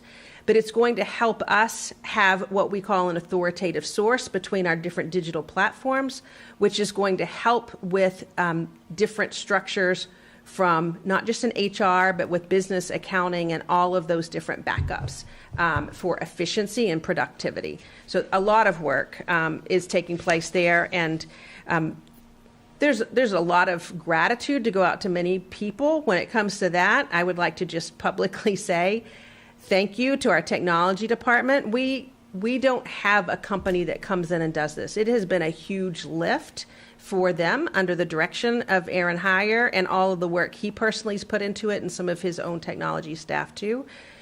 It is amazing the amount of work that's gone into it and how much we're going to benefit from that in the future. So we are very fortunate to have them and all the work that they've done there. And then the last one I'll just mention as far as one of the outcomes under this last initiative is developing a strategic communication plan. And what that looks like from a continuity, from levels we've heard over the years. If you're an elementary student, there's different forms of communication. Our principals, their newsletters, high praise from parents and guardians of what the communication comes out at the school level. We hear that from staff as well as from our parents and the community. Our principals do an amazing job of communicating. And our teachers communicate with parents in different platforms too, whether it's through Power School or whether it's through Seesaw at the elementary level, but then the website as well. It's time for us to take another look at the website and redesign the school and district website. So that's a future goal as well, but really looking at more of a strategic communication plan district-wide and what that looks like. So that's under that last strategic initiative. And then the last page that you have, because as Sarah likes to remind us of our acronyms, please articulate what the acronym is. And so we have a glossary of terms there at the end because it is riddled throughout the document with acronyms, and some of them are easier to remember than others. So that glossary of term is at the end. And then most importantly, as the final page here, which really goes back to what our mission, our vision, our core values, and why we exist and what we're doing for students. It is a 5-year plan, as we said at the outset. The work that we do every year, whether it's from curriculum, staffing, student supports, it is what we use to drive our budget and to be able to do what we do for kids and to support them every day. So you've heard that over the last 4 years of the last plan. We will continue to come back. It is a living document. It is not a plan that's developed and sits on a shelf. Principals use it for their school improvement plans, their goals, and to be able to look back and to say, okay, where do I align with the district improvement plan, which is what this is. Amazing. Thank you for the glossary, by the way. Thank you very much. There's so much work that has gone into this, and it's so exciting for us as a committee to be able to vote this plan in tonight. So thank you for all the efforts of everybody on the committee. Anyone have any questions, comments? No? I will entertain a motion if somebody would like to make one. I make a motion to approve the plan for success for 2025 to 2030 as presented here tonight. Second. Any further questions, comments, or discussion? All in favor? With much gratitude to you and your team. We're very excited. And we do have Mr. Michael Lazek and Ms. Frazier, and we had Dr. Donovan here early. They are key players within this plan. So I mentioned at the beginning the 5 central office and the 5 principals. A lot of time and effort, and maybe sometimes more than what they thought that they were having to put forth. Thank you all very much. We appreciate your effort in this. Thank you. Thanks so much. Okay, on to, it was a perfect lead-in. You talked about the budget. We are going to move right along to a continued discussion of proposed FY27 budget. Ms. Sheridan. Yes, your favorite topic. We're on budget. But tonight we're basically just going to show you the 3 proposals that we had and go over them and see if there's any other questions you have or discussions you want. As we know, the next school committee meeting will be the vote on which budget that we're going to present to AdCom. It will also be the budget hearing will be next week, which is, we are going to have a presentation starting at 6, right? So it will be an opportunity for the public to view and get more information so they themselves can make informed decisions at town meeting. So that will also be next week. So if you... 2 weeks, on the 28th. I'm sorry, 2 the weeks. next school committee meeting on the Yes, thank 28th, you. January 28th. Scared me for a second there. I know, yeah. A little too soon. So just for a quick second, I want to say thank you to that. We're doing something, we're kind of trying something a little new for Foxborough and just for the committee. So on the 28th, we will just convene a half hour early. Ms. Sheridan, just to give everybody a quick overview on what the hearing is, Ms. Sheridan will do a presentation on the budget, and we will have time for open public comment. So if anybody wanted to come in, ask questions, engage. So just to let everyone know what we are doing on the 28th. So. Right. And the public should know that there'll be copies of the budgets Yes. on that day. Yep. It'll be a little bit, you've already seen most of the presentation, but it's always to view it again. Well, yes, absolutely. So, but And it gives first time for a lot of the public. So. For sure. It gives the public an opportunity outside of town meeting, outside of, it gives them an opportunity to engage and ask questions, because we've seen it a lot, but sometimes it might be the Right. first time someone's seen Different it. audiences have not seen it. For sure. So it's for nice sure. to have that, So that I public thank you in hearing. advance for your efforts putting that together, and thank you for all your continued work. So. Thanks. So the 3 budgets, want to go back to the first page? Right there. So we have 3 proposals that we had presented.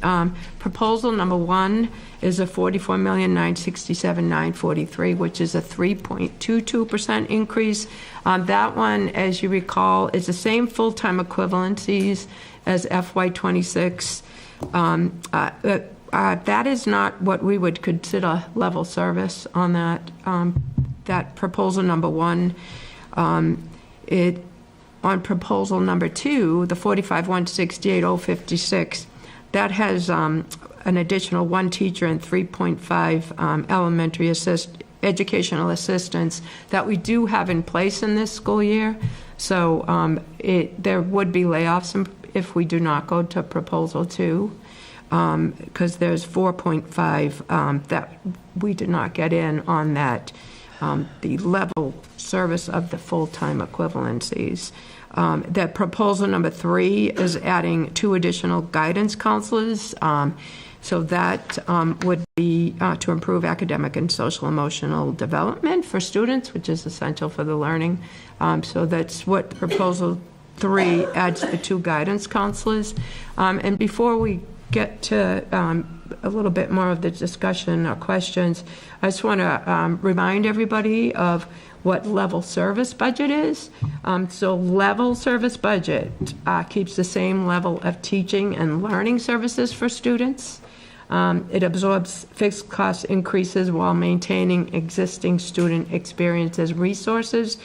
It allows for financial budget increases from the previous year in order to maintain all those programs. So that would include like transportation, special education, inflation, all those different things that happen. A level service doesn't necessarily mean that it's going to be the same budget amount that you had the previous year. That would be a level funded budget.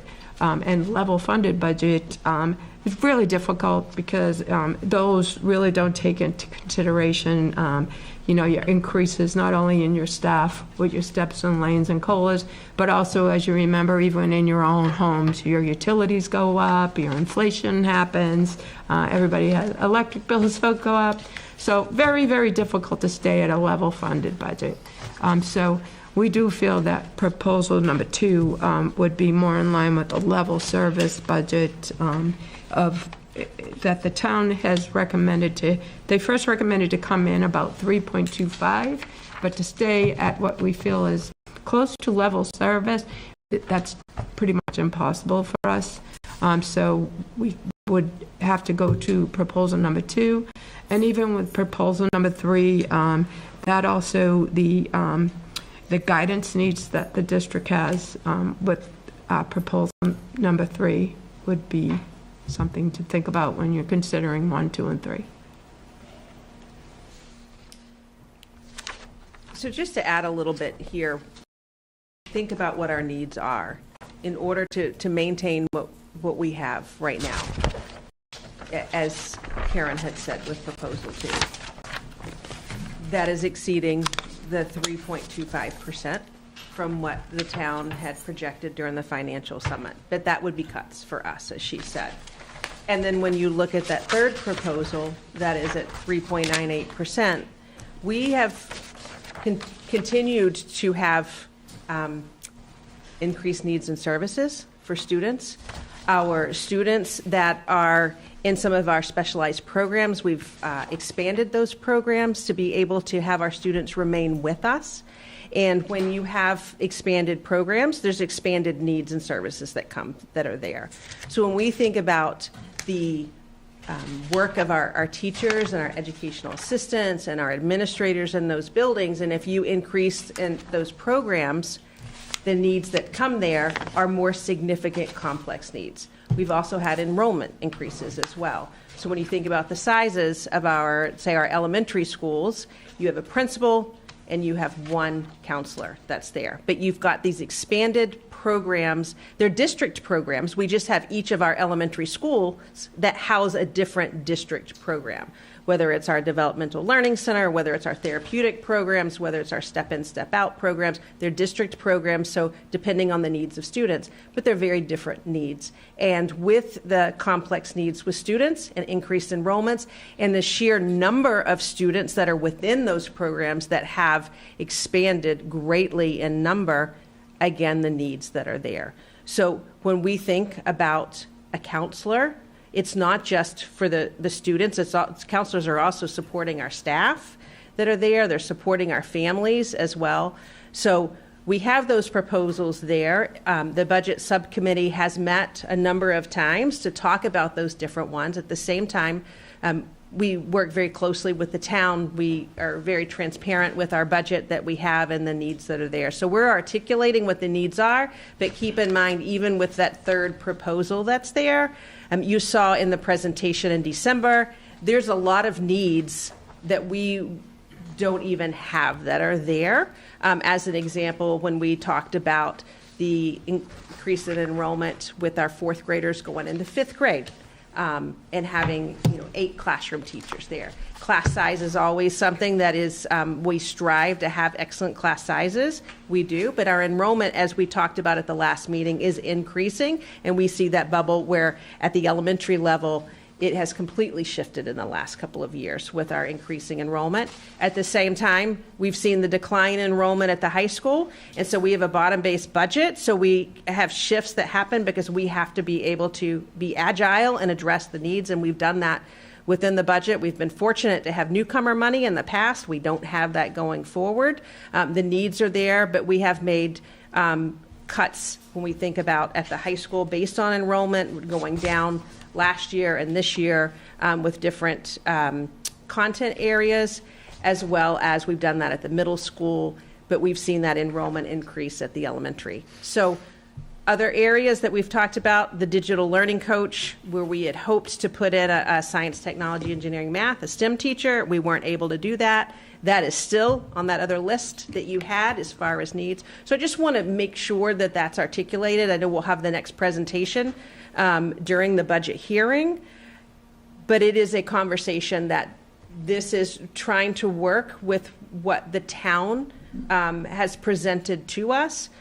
It's articulating the absolute priorities that are here, but it does not meet all of the needs that we've talked about in the past.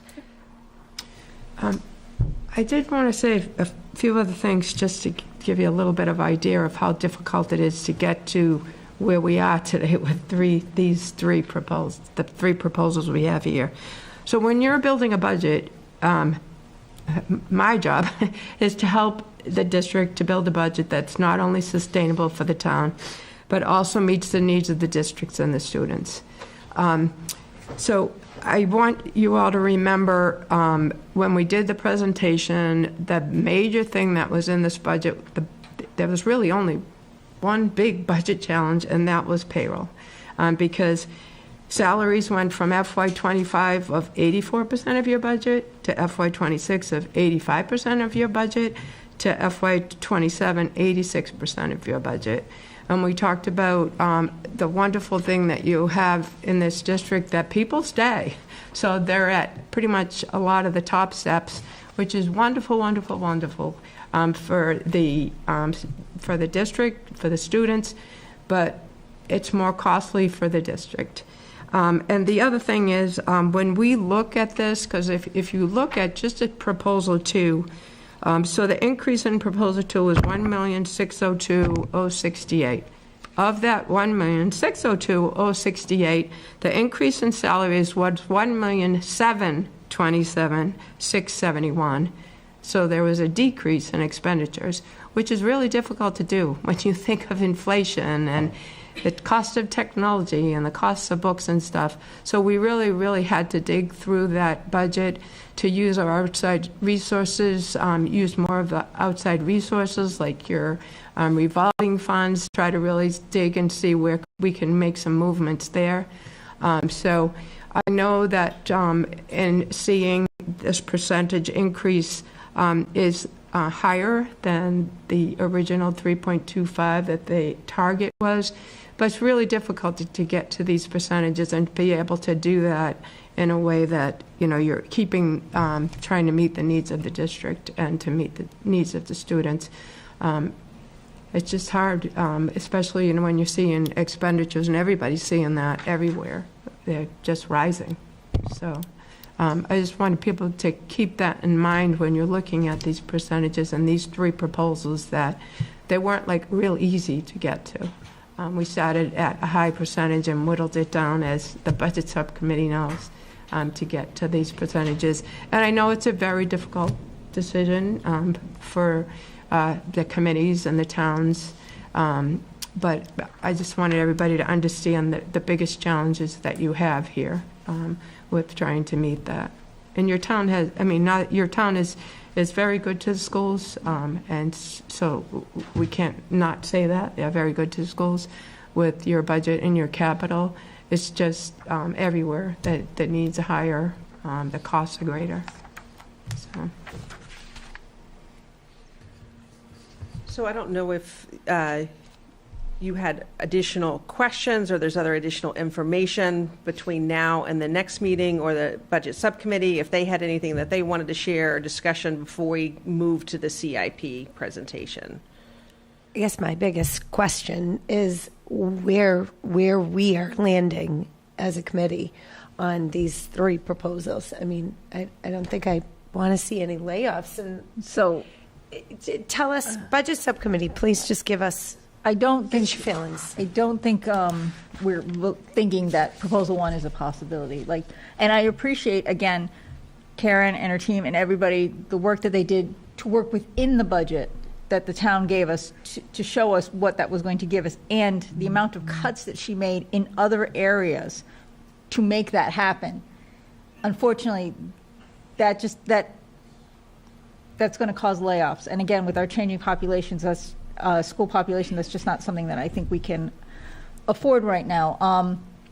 The reason why we're showing, Proposal 2 and 3, we want to be transparent. We want everybody to see how hard it is that we are working within this budget and how much what we are foregoing to get there. Again, this type of thing, I'm concerned, isn't going to be sustainable long term. Last year was tough, this year was tougher. I'm afraid next year will be tougher. I'm not sure how we approach this, how we fix this, but this is just not sustainable. I believe, and Nate, please correct me if I'm wrong, that for now we're landing in the middle on Proposal 2 as a recommendation. Because we think Proposal 3 at this point will be a tough hit for the town to take. It's just, we're already in the budget season. town meeting is soon. But this may be a discussion that we need to have forward going with the town, that this type of funding, or we have to look into something else. We have to make other considerations. I don't know, maybe Karen can pull something else out of her hat. I don't know. But something has to change, because this for the schools are not sustainable to, again, and we just talked about how great our surveys went. And, in our plan going forward, or, strategic plan, these are all the things that we want to maintain, and we want to do this, and we want to do this to the best of our ability. Proposal 1 isn't going to get us there, unfortunately. So I mean, I can tell you right off the bat that one, for me, it's out. So you're leaning toward, you want to lean towards, I think we all feel the same way. Of course, ideally, we'd like to have the supports we need and the additional staff. But right now, you feel that with what's going on at the town and what the town has asked us to do, that proposal number 2 is the choice? I mean, we need more than proposal 3. I mean, you want to be honest, like as they say, we need more than proposal 3. Like, but again, that's asking too much. Again, at this point in time where we are, and again, with the timing of everything, I think it would be wise at this point to go with proposal 2. But again, that may be a discussion we need to have with the town going forward. And there are things that within our budget that could possibly change, that could actually, make proposal 2 work a little bit better for us. I mean, again, unless anybody disagrees with me, I just want to point this out. You had just said, if anything changes within our budget, obviously we can make it work for us. We can make things work better if there are other things that happen, I want to point out for anyone tuning in that, as far as the fixed costs outside of salaries, Ms. Sheridan has really worked hard to, lower our costs outside of salaries. But as you've described so many times, because the bulk of our budget is salaries, it becomes very tricky. I don't want to. I'm just going to speak for myself. I don't want to see layoffs. That's why. I don't want to see a cut in service to our students. No, that's unfortunately why we don't believe that proposal 1 is workable, is feasible for the school. But and again, proposal 3 at this point in time may be too much of a reach for the town to ask, especially given, we all attended the financial summit. We know what was said there. They are being very fiscally conservative, and that's what makes Foxborough, that's what's making us successful. So at this time, again. Anyone have any other questions or comments on this?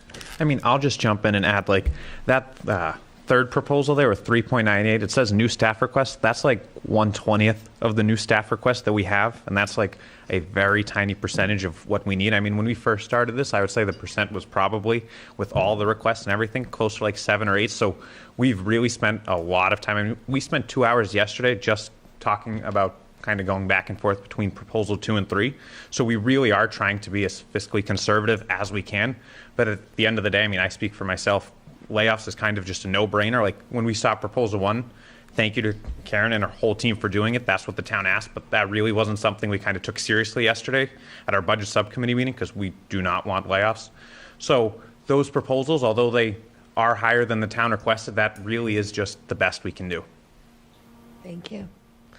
Another thing to point out is, I understand, we look at in terms of percentages. It is very hard when it is unfortunate that that's how we look at things, but when you actually see the increase between the actual dollar amount, it's not that high. And I know, I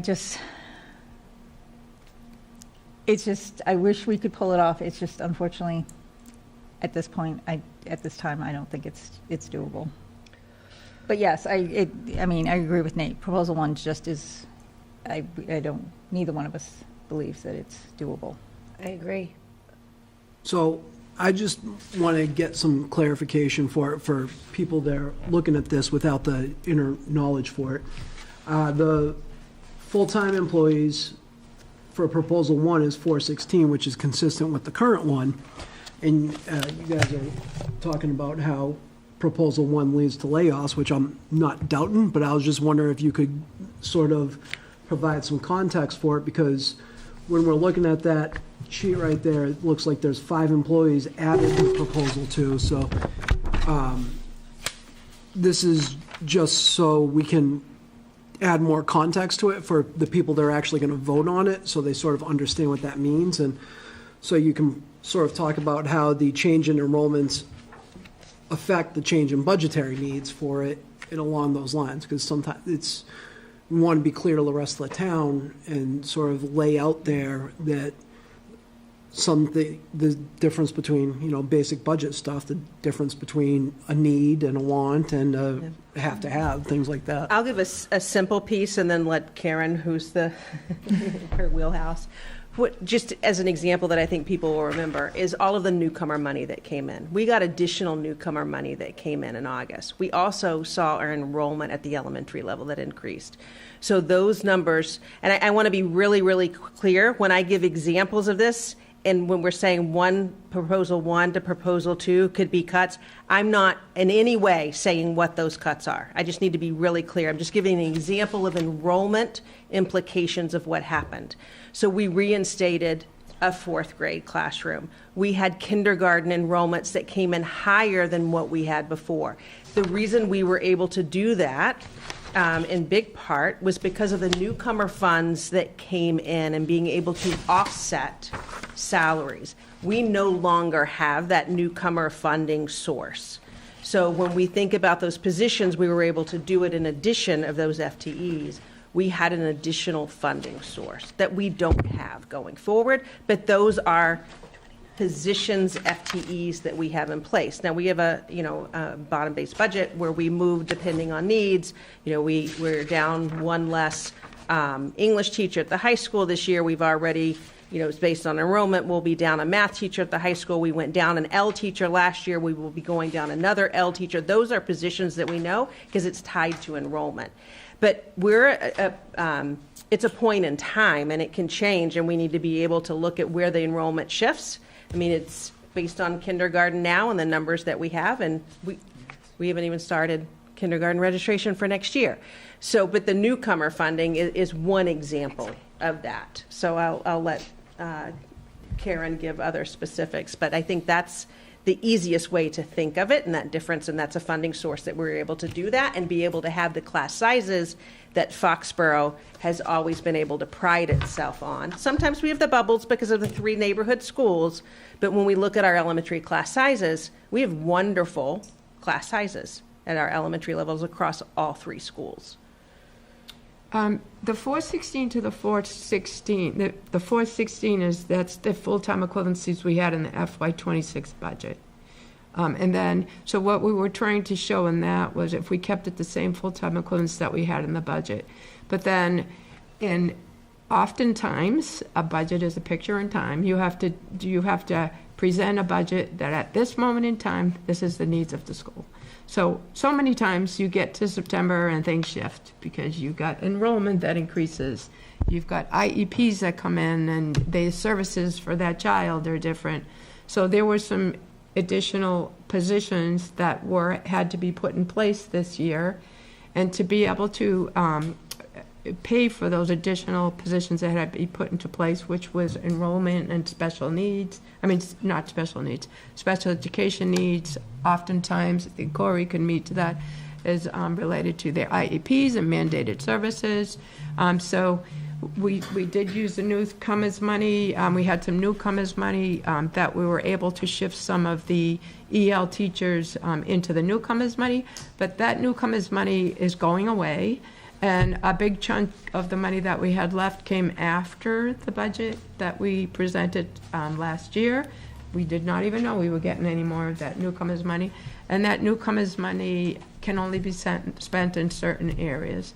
So in order to not have to go back to the town for additional positions that we needed, we kind of leveraged by taking some of the EL teachers and spending down the newcomers money, which you have to spend down anyways, and positions that we were able to put into the newcomers money would be the EL teachers. So that's how we were able to fund it in FY26 without having going back to the town and without have to really dig into like your the way you do your circuit breaker and stuff where you keep that 1 year.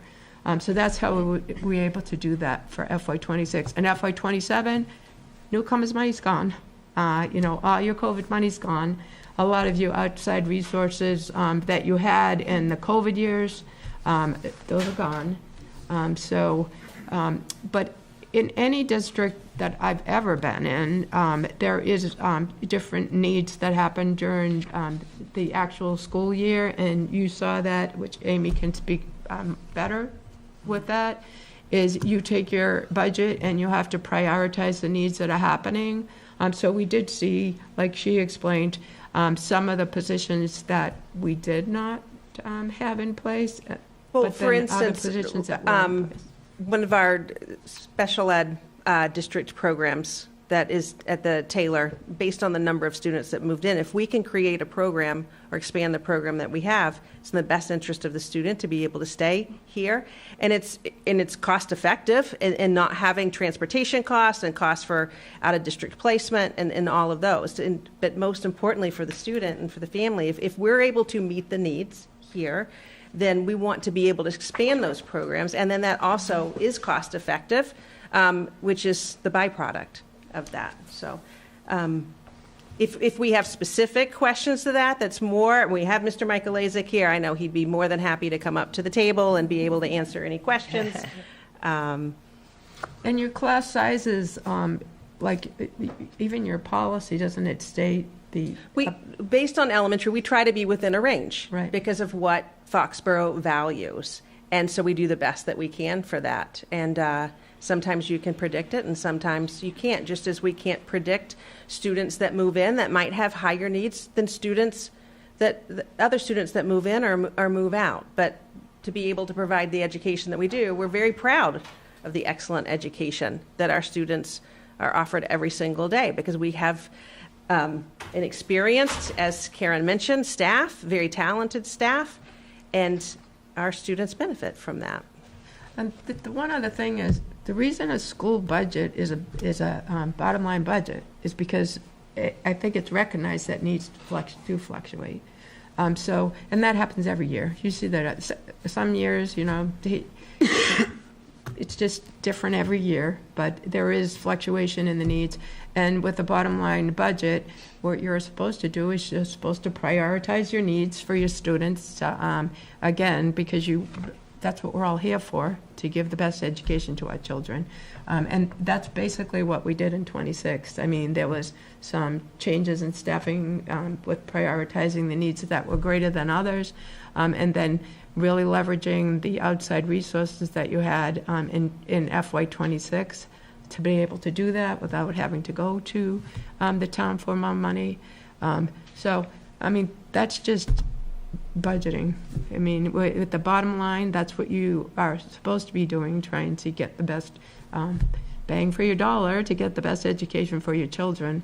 And sometimes that's what happens in the year. You have to prioritize, because sometimes when you build your budget and this is all the data that you have coming in and you got your picture in time, and as I always give the example of COVID, because in COVID it was like, okay, COVID came. That budget was just like, okay, throw it up in the air, because there was so many other needs that came at that time. And it's not always as great as COVID, but things do happen in budgets, which is why schools have that bottom line budget, to be able to have a little bit of authority, and the budget transfers to be able to prioritize the needs that you need to get the best education for your children. So I don't know if that answers your question, but. Thank you. All right. Any other questions, comments? Anyone? I thank you very much for all your thoughtfulness, and I do thank Nathan and Michelle for all your time and effort on the budget subcommittee. I appreciate your candor in bringing back, your true feelings about, where we're at with the three choices. So thank you very much for that. I appreciate it.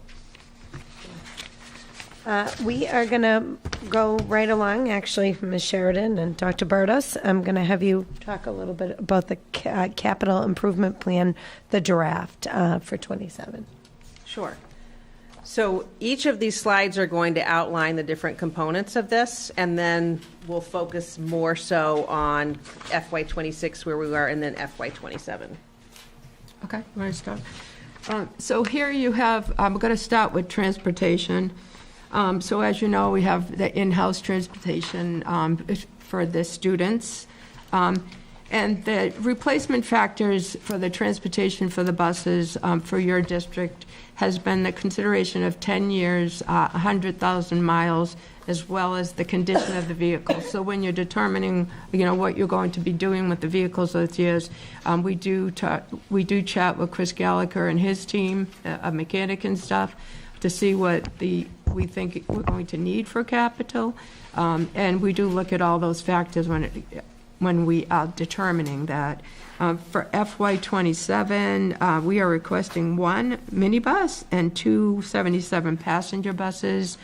We currently have 16 route buses and 7 spares for the 77 buses, and we have 5 route buses and 2 spares for the minibuses. There definitely is a need. We've got some buses that are getting higher in mileage, get a little bit worn out, and when some of those buses are off, it gets a little tight with the spares. So we definitely have to stay with that 1 minibus and the 2 77 passengers. So we do have that in for FY27 through FY31. Unfortunately, the price of buses is just skyrocketing. I don't know if you remember at the fall town meeting when I was asking if some vendor would hold a bus for me because it was much less than what I knew the next year buses were going to be. So we were able to get that with that fall town meeting. But those prices of buses are just skyrocketing. And the crazy thing is the minibuses are getting almost as much as the 77 passengers. So it's kind of crazy what's going on with the transportation. So that's what we're looking for the buses. And you'll see in FY28, we're going to be needing a wheelchair bus. So that's why that one's a little higher. I did add a little bit of percentage increase going out for 29, 30, and 31 due to inflation. But we did get quotes on everything for the FY27 request. We do have quotes for those. The copy machines, so your district has been, the replacement for the copy machines has been 3 to 4 years of replacements. Also, again, considering the conditions of the machines. We've been trying to transition a little bit to leasing of the machines. The 3-year leases, there weren't a huge increase in purchasing versus leasing. So the leases will come in, the 3-year leases, and then at the end of the lease, that lease already tells you how much you'll be paying per copy if you stay on a service contract with them. So it gives you a little bit of time to determine whether you're going to keep that machine or not. And then we're not going full blown going into leases and all the machines. We are evaluating the machines and doing it a little bit at a time.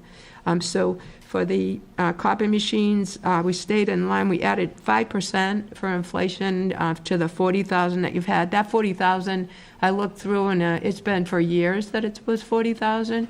So I did add 5% inflation for 27. And again, I added 5% each year for inflation for the copy machines. And we'll keep the amount of money that we get in the capital and determine, the lease, how many that we can move over to leasing each year. It's about probably three leases that we can do a year. But then there are some machines that are still fine, so we'll, over time, be evaluating those. And once we get on a leasing schedule, then it will be really easy to determine what the cost will be each year for that.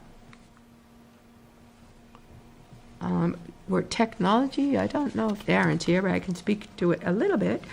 For technology, for FY27, the town has supported an annual replacement budget for the school district to maintain its technology infrastructure. You have your software, you have your hardware and equipment, and you also have your one-to-one computer environment.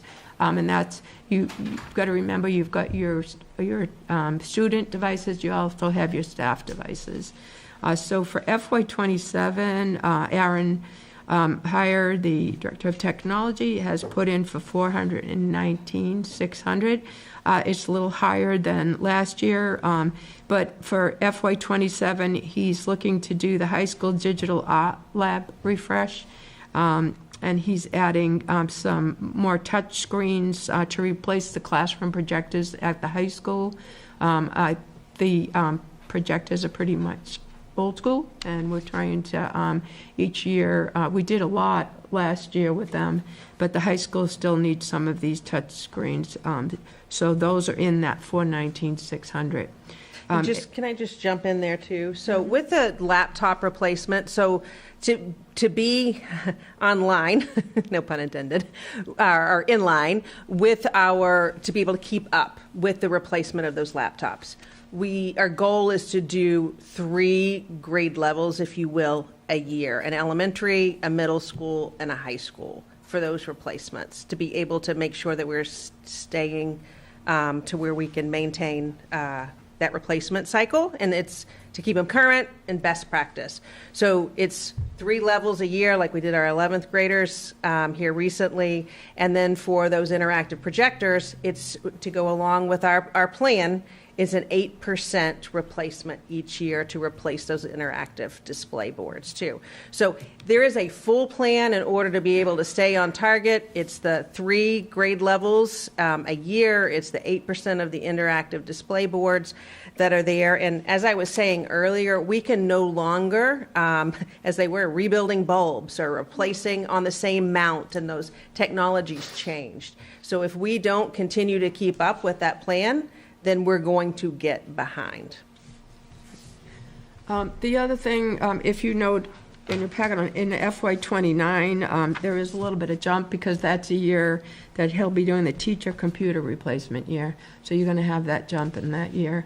And as with anything else, technology has been hit a lot with rising costs of technology. And the other piece too, just as a reminder, is the CAD lab, the digital art lab at the high school, which those are the Macs in that lab. They come with a very different cost structure that come with those, and they are, I think, 7 to 8 years old at this point in time. So that's another piece of that cost that's there, is to replace that art lab. We can move on to other equipment. So some of the principals' requests are in here. So for FY27, the middle school, as you recall, last year they had the first phase of their library refresh. So they're doing it in 3 phases. FY27 would be phase 2. FY28 would be phase 3. So they're asking for $33,000 for phase 2 of that library refresh. And you can see a snapshot there of the pictures. So if you think about the part of the library that's closest to the bus circle, that was that first phase installed there. Great excitement over that, the different seating, and then the right-hand picture that you see too, again, those chairs, and there's lily pads for seating in the windows. One of my personal favorites, when you walk up to the herd and you see the kids in the windows with books and sitting there, and it's beautiful and great excitement. I mean, Ms. Fraser's here. I'm sure she can emphasize that as well. But it is a 3-phase because we couldn't do it all at once. So new carpet in there is phase 1, which is beautiful. And then also the furniture that you see there is a snapshot of that. Yeah, it looks really nice. Also, at the middle school, the school auditorium curtains, we did replace one of the curtains, but they need, I think it's 2 others, Karen, curtains that need to be replaced. The high school gym, the divider curtain, and the PA system. So that $47,827 is all of those. The middle school auditorium curtains, high school gym divider curtain, and the PA system in the gym. So that's the $47,827. The The high school classroom furniture, so this is a cycle, that continuation of the cycle of the replacement of their furniture. They're moving towards more flexible seating in the classrooms. Their furniture is about 30 years old, and this is the continuation of that cycle of replacement. It's going to be FY 27, 28, and 29, $30,000 for 27, 31.5, and then 33,075 for the third year. And the high school is requesting, not in 27, but in FY 28, they are wanting a van, a 12 to 15 passenger van to be used to transport some smaller athletic events and field trips, which would be really nice because recently there was a small group that were going to an athletic event, and we had to really scramble to get them there. So it would be nice to have this. So we're hoping to get that next year. That's about $114,450. Just so you know, those vans, they don't need the CDL drivers, so it's a little easier to get somebody to drive those. Some of the, even the director probably could drive that one. It's worth noting, I think, sorry, I just want to jump in, regarding the furniture in the high school. I see that it's written in here that some students at the high school can't even fit in the seating. Right. That's 30 years old. So I just want to point that out. Yeah. We talk about need versus want, so Right. I think it's It's just a important. different world. And, Yeah. and according, if I remember correctly from what Dr. Donovan had said at this point, it's about a dozen classrooms left to be able to, again, that cycle of furniture to which it's not the fixed where it's the desk and you have to kind of sit in, and it's more collaborative when we think about being able to be the flexible seating, move the desks together to put them into a collaborative group and to work together in group work. So it's part of that cycle that we've been doing every year, and we have about a dozen classrooms left, I believe. Then we move on to major repairs. So for FY 27, the high school is looking for replacement interior doors and hardware for the boys and girls gymnasium. So these are the doors from the lobby to the gym. They feel like it's kind of becoming a safety issue there. They're getting old and it's just not working as well as they should be. That's estimated to be about $28,000. The big one for this year is the turf field. The high school turf field was installed in 2013. The recommended replacement is between 10 to 20 years, depending on the amount of use of the turf field. FY 27 will be about the 14-year mark. However, the warranty on it is gone, so there's no warranty left on it. That ended at 10 years. So they're looking for that in 27. According to Jim, the principal at the high school, he's saying there are some patches that are getting kind of rough on it. And also, what did they say? He had a mow an area? Well, it's like when we had a patch that had to be replaced in it when they come in. The warranty's off of the field at this point. So, and then the replacement patch that came in, it's not at the same level because it's so old. So they actually had to shave down the patch in order to get it consistent with the rest of the field, as an example. We were fortunate that we didn't have as much use on it during the COVID time period. You also don't have football, as an example, practicing on it. The games aren't there, but it does get a lot of use with other sports. And it's past the warranty life, and then it's only because of the excellent care, which all of our staff has continued to do, but shout out to Mike, who has done an amazing job in keeping that field the best that it has been. But it's at that point in time to where it's that life, depending on how much it's used, and it's used by boys and girls. A lot of sports activities. It is. For in FY 28, we are looking for, the high school is looking to replace carpet in the areas of the office area and the guidance in the main office, and also pave 2 classroom. So that is estimated in FY 28 at $35,640. The high school also would like to replace the upstairs library carpet. That is in FY28 at $37,950. And then in FY29, they would like to replace the downstairs library carpet, and that is estimated at about $42,900 because the carpet gets more and more expensive as you go forward.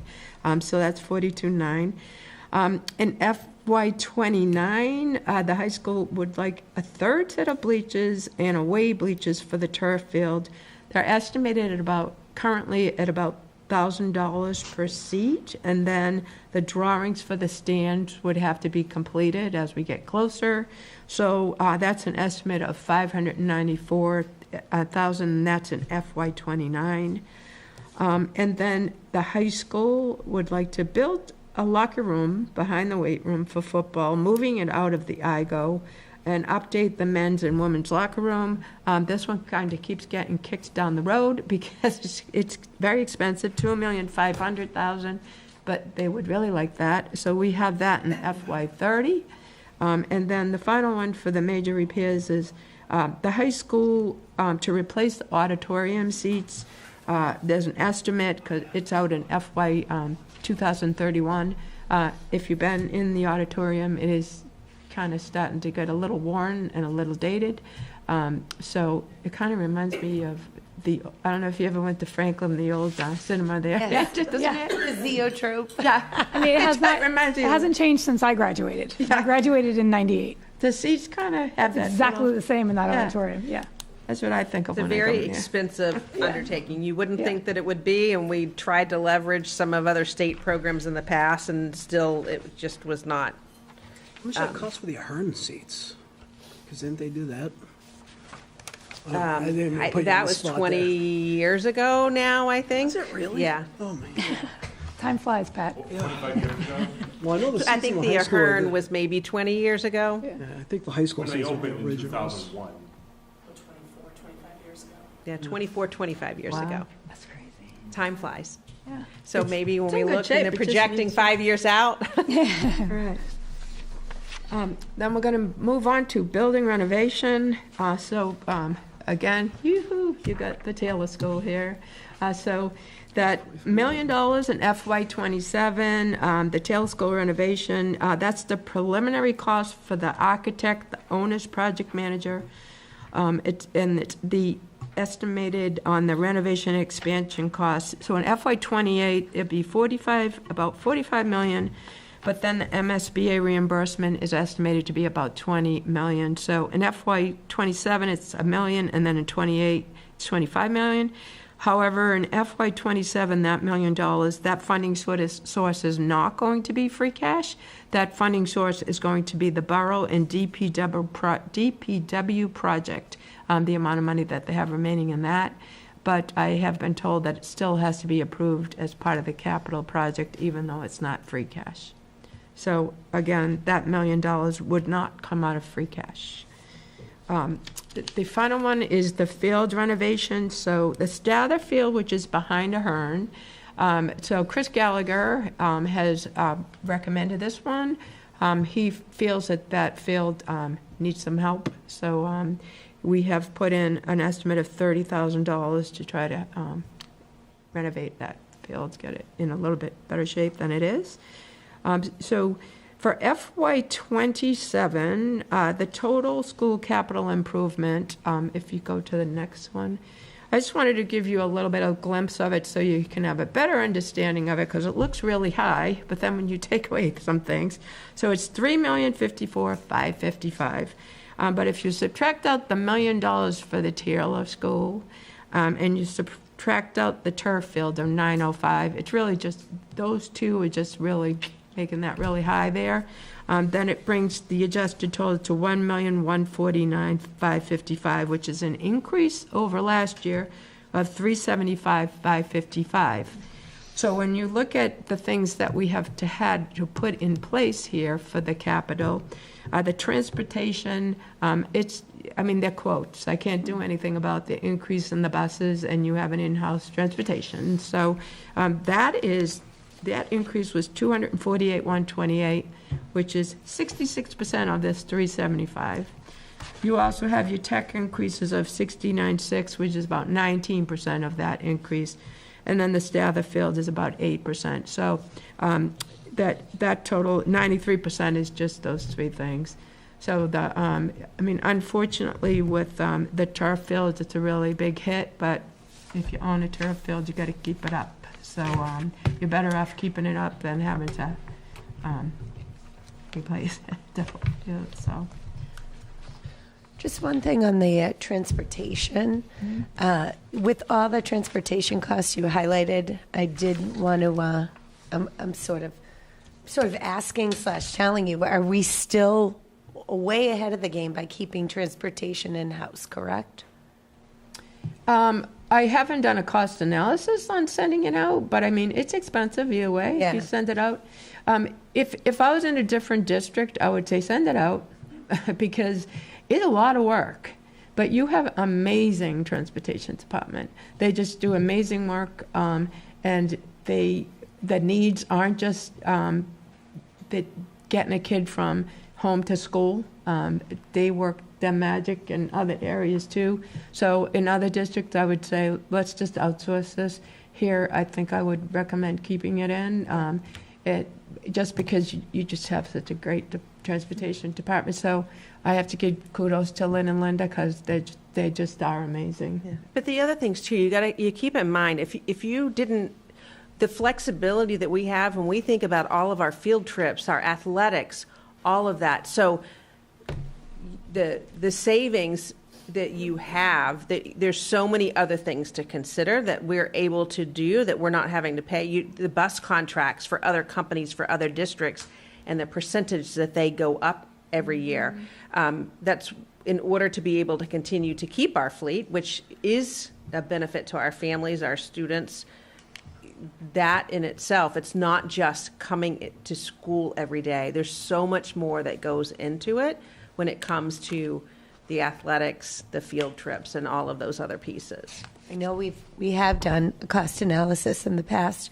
We've looked at a side by side, and there was no comparison. We were definitely ahead of the game as far as fiscally, but I do like the benefits of us having our own municipal, buses, and the municipality and the schools running their own buses. They do an amazing job, Lynn and Linda. And in districts that would love to be able to have their own transportation, they can't do it. They can't afford the initial cost of that. But we already have that. But at the same time, that's why it's so important with CIP to be able to continue to stay on this schedule of replacing the buses every single year. The ones that are going, after hitting the 100,000 miles or the 10 years. I honestly would look to try to get some special education vans. Corey and I always chat about this, to try to get some of those extremely high out-of-district transportation costs back, because to transport an out-of-district student often can cost $400 a day. So I was considering putting one in this capital, but it was kind of high, so I decided to hold off on it. But that can sometimes give you a cost savings on that, because if you have, say, 3 kids going to one location, then you can do it with your own van. And I think you could, I've done many a cost analysis on that. Even when you add in the benefits for the driver and stuff, it still can be a savings, because if you're spending $400 a day, think about the cost of a van and then $400 a day. So I would maybe consider something like that in the future to try to help you put some savings on that. Yeah, Just thank a you. thought. I've been thanking everybody for all the work that they've done. This has been a big meeting. It represents so many hours outside of just this. This meeting's been hours, but this represents so many hours of work by so many different stakeholders, people that are here in the gallery. Thank you very much for staying here. Thank you very much for everything you've done to lead up to this. This budget, though, really represents, again, thank you to the budget subcommittee, but thank you. This really represents a lot of thought. The CIP that you put forth, it represents a lot of thought. It represents a lot of work too. Thank you very much, everybody. Anyone have any questions or comments? Do you have anything else? Nope, I'm good. Thank you. All right, we're going to move right along. Actually, it's going to be I know we're Ms. going to Sharon. move over, but I'm going to move over there because I brought a guest tonight. Yay! So Caroline. come on Thank up, you to Caroline Clark for hanging in there. Thank you. We appreciate you.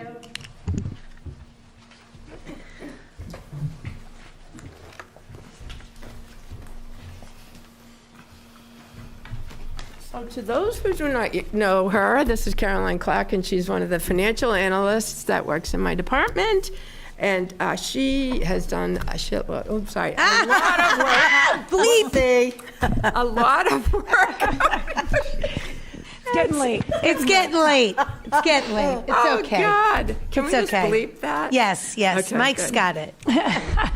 She's done a lot of work on this, so I wanted her to come with me, give her kudos on such a great job she's done on this.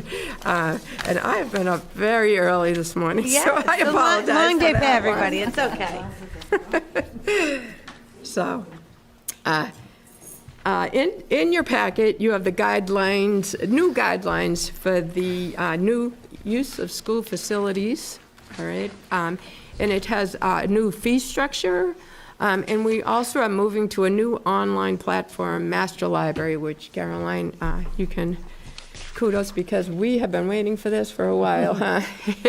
I was doing the rental of facilities when I first got here, and then I moved it over to Caroline, and we both know how much work it is. So we're very happy to have this new guidelines and to have the master library, which is going to be an online platform, which is going to make it much better, not only for us, but for those who are going to be renting the facilities. We feel the master library, it's a streamlining the process for both our staff and the renters. Everything's going to be online. It's going to have applications. You upload your certificate of insurance. The fee structure will be in there, electronic signatures, notifications, and more. Really excited on that. The guidelines that you have in your packet, we have revamped them to hopefully give renters more information on them. We also have changed the rate structure. Your rate structure has been the same since 2014. So we felt like it was a time for a review of your rate structure. And to determine the fair rates, and we went to a tiered structure. To determine fair rates for that, we did a lot of analysis on the surrounding towns. We reviewed the rental of facilities policies and guidelines and fees for several of the surrounding towns. Some of the examples that we looked at were Norwood, Attleboro, Walpole, Mansfield, King Philip.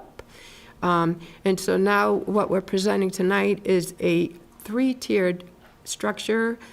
Tier 1 would be school and town department related. The school or town department is defined as a department, committee, or commission subject to appropriation by town meeting, or exist as a requirement of state statute and nonprofit parent groups. So examples of Tier 1 would be like the PTO, Foxborough Boosters, the similar clubs, the Music Association, various clubs. Those are some of the examples there. Tier 2 would move to the nonprofit Foxborough community groups, organizations, and activities. And in Tier 2, the majority of the participants must be residents of the town of Foxborough.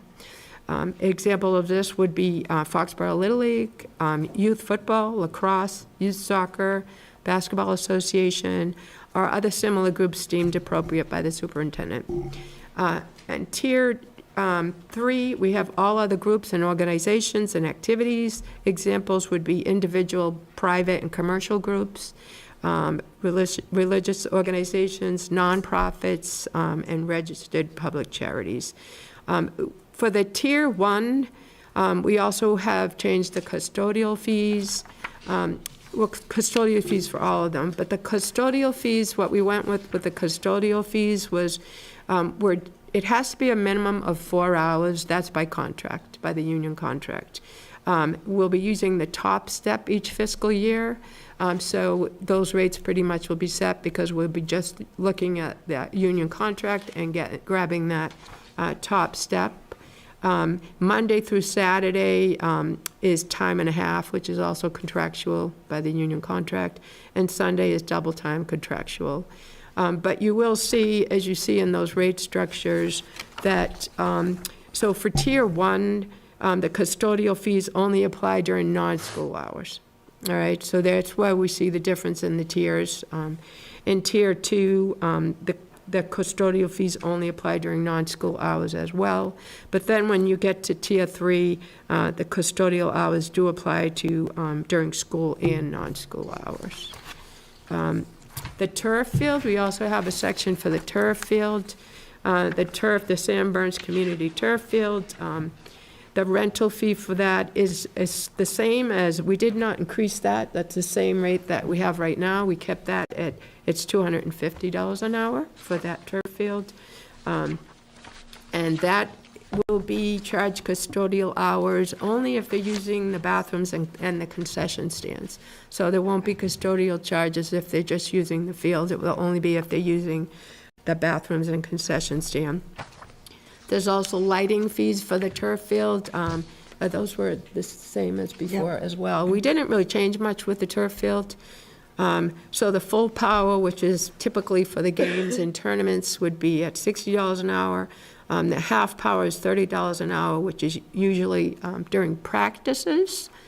And then the final thing we recommend to the policy subcommittee is we advise that at a future policy subcommittee that you add these guidelines as a cross-reference to your policy, KF, community use of school facilities, because in those policies, in that policy, it does reference the rate. So we recommend that you reference this. I don't know if you can even put a link, because we are going to be putting this policy, and master library will be on the website with a link, so to make it easy for people to get to.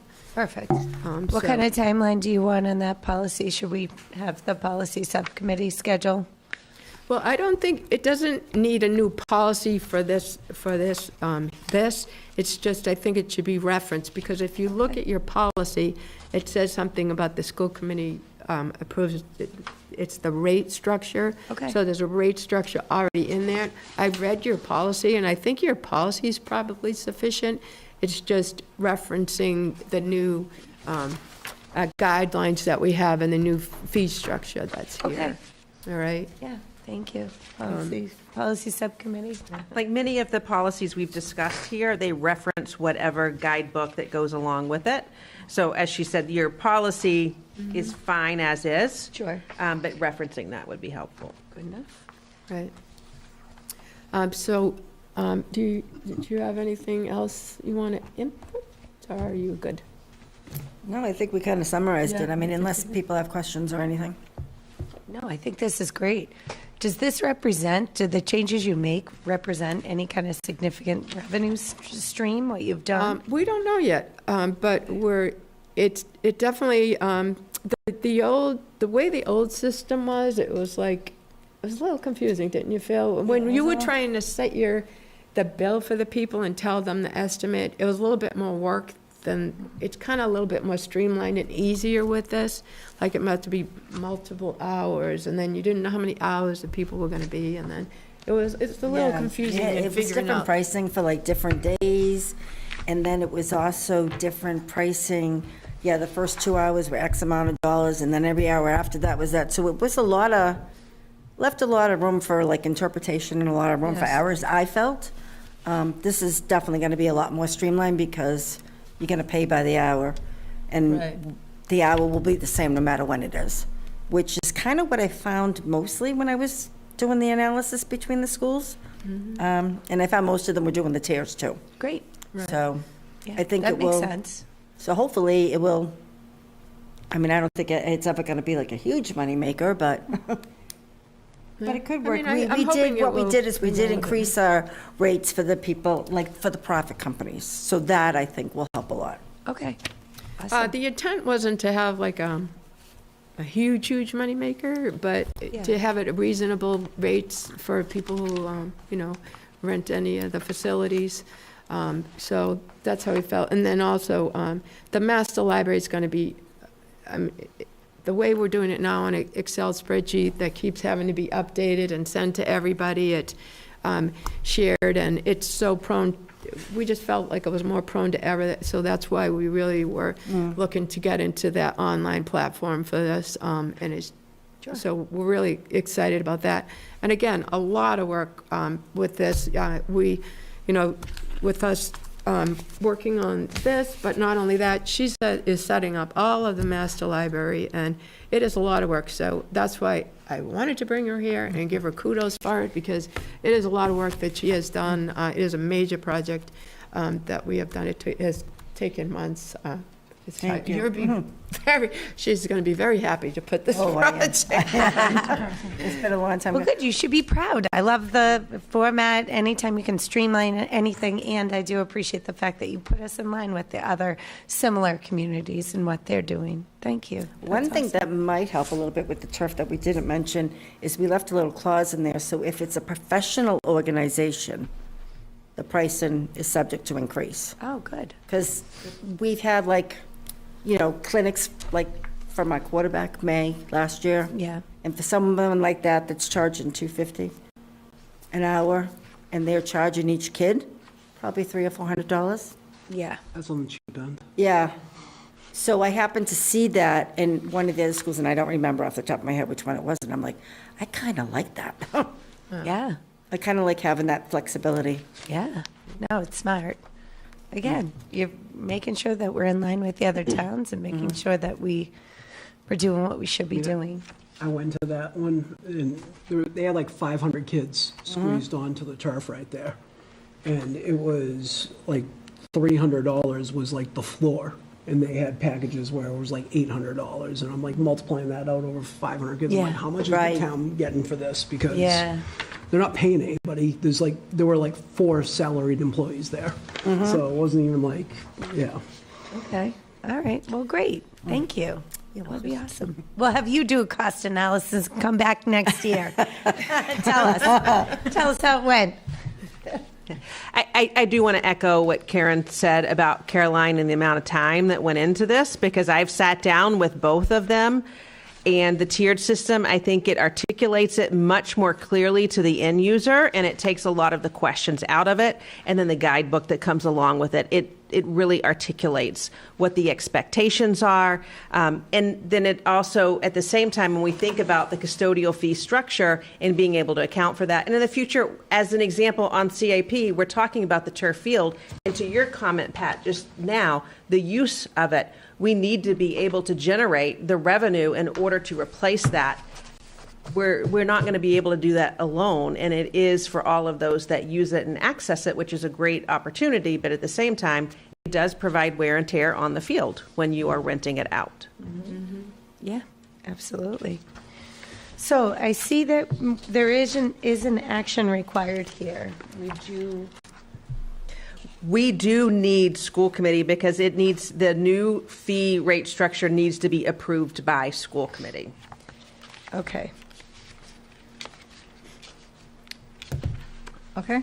I make a motion to approve the Foxborough Public School use of school facility guidelines as presented here today. Second. Any further questions, comments, or discussion? All right. All in favor? 500. Thank you so much. We have so much gratitude to both of you. Thank you. Thank you. All right. I think in 5 years, this is my first bleep, too. So. All right. We're going to move on. We have to make one correction on the next agenda item.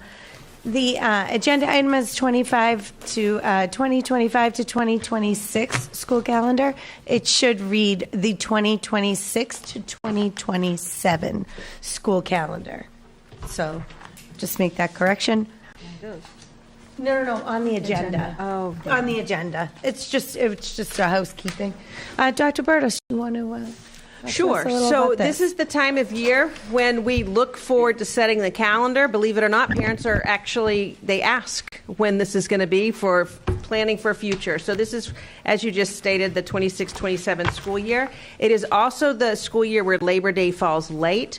And so I think it was about 6 years ago that Labor Day fell late. Joe, is that correct? Yes, and I Okay. remember that we would, if it weren't for COVID, we would have gone back before Labor Day, but we started for students on September 14th in 2020. Because we had 10 days of professional development to get ready for, yes, thank you. I But then, knew you would remember. 2021, we went back before Labor Day, Yes. August 31st, when we turned to a normal year. Thank you. So when we do have Labor Day that falls late, it's that question of, because we do historically start with students. Staff, faculty and staff start before, but after.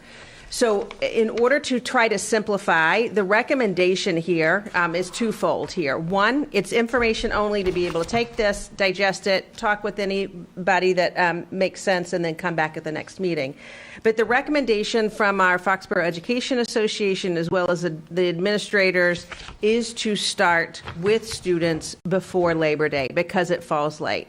Because if you are able to start with students and get a couple days in, there's a number of benefits. One, the days in June, there's more learning time that are more conducive than being at the very tail end of June, particularly if you have weather delays and snow days. So by starting with students before Labor Day, it then allows for the last day of school without any cancellation days to be June 17th, as opposed to you've got the holiday and then 5 days later if you were to have those days.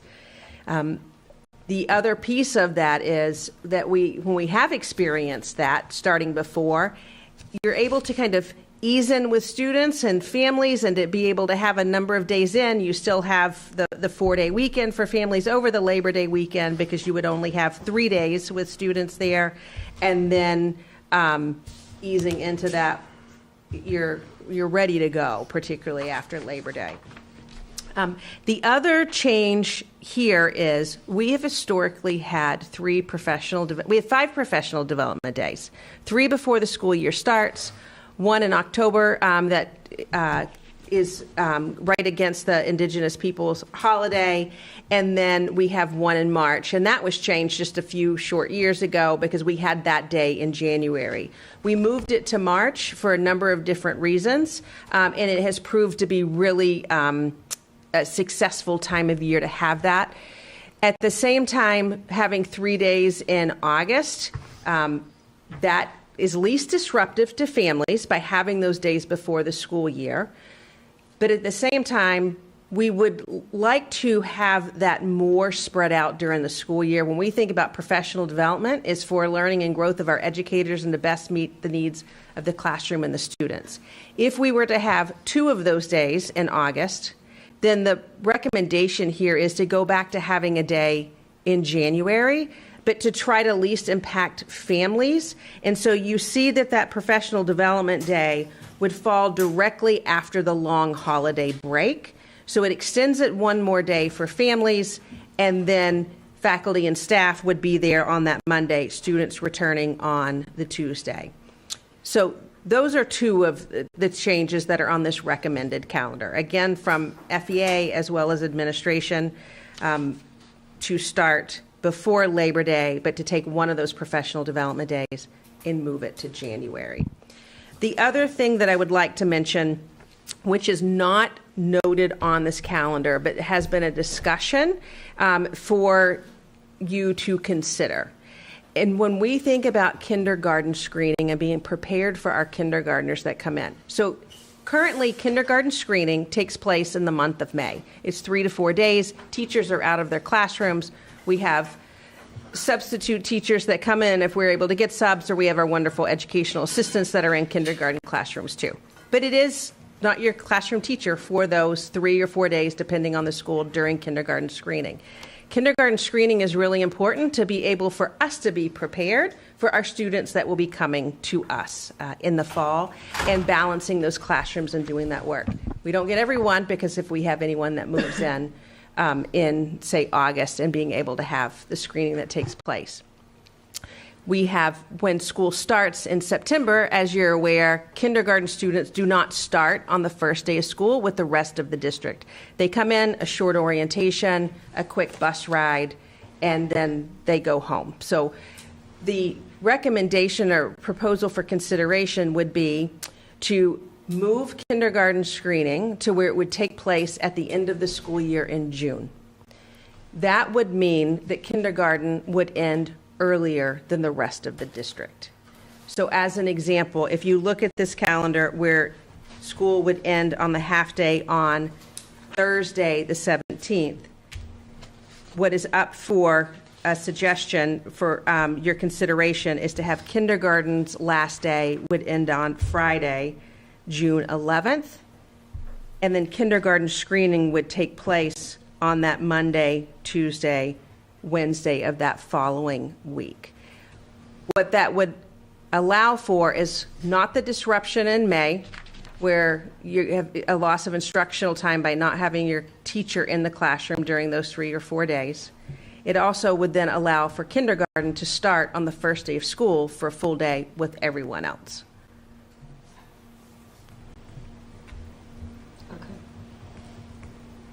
So this evening, wanted to present that calendar with starting before Labor Day, moving one of the professional development days to January, and then the consideration of kindergarten screening to be moved, which would then have students, kindergarten students only, ending earlier in June. Okay. And then at the next meeting, we'd be bringing this back for a vote based on the feedback that we have from you. Great. I have a question in the gallery.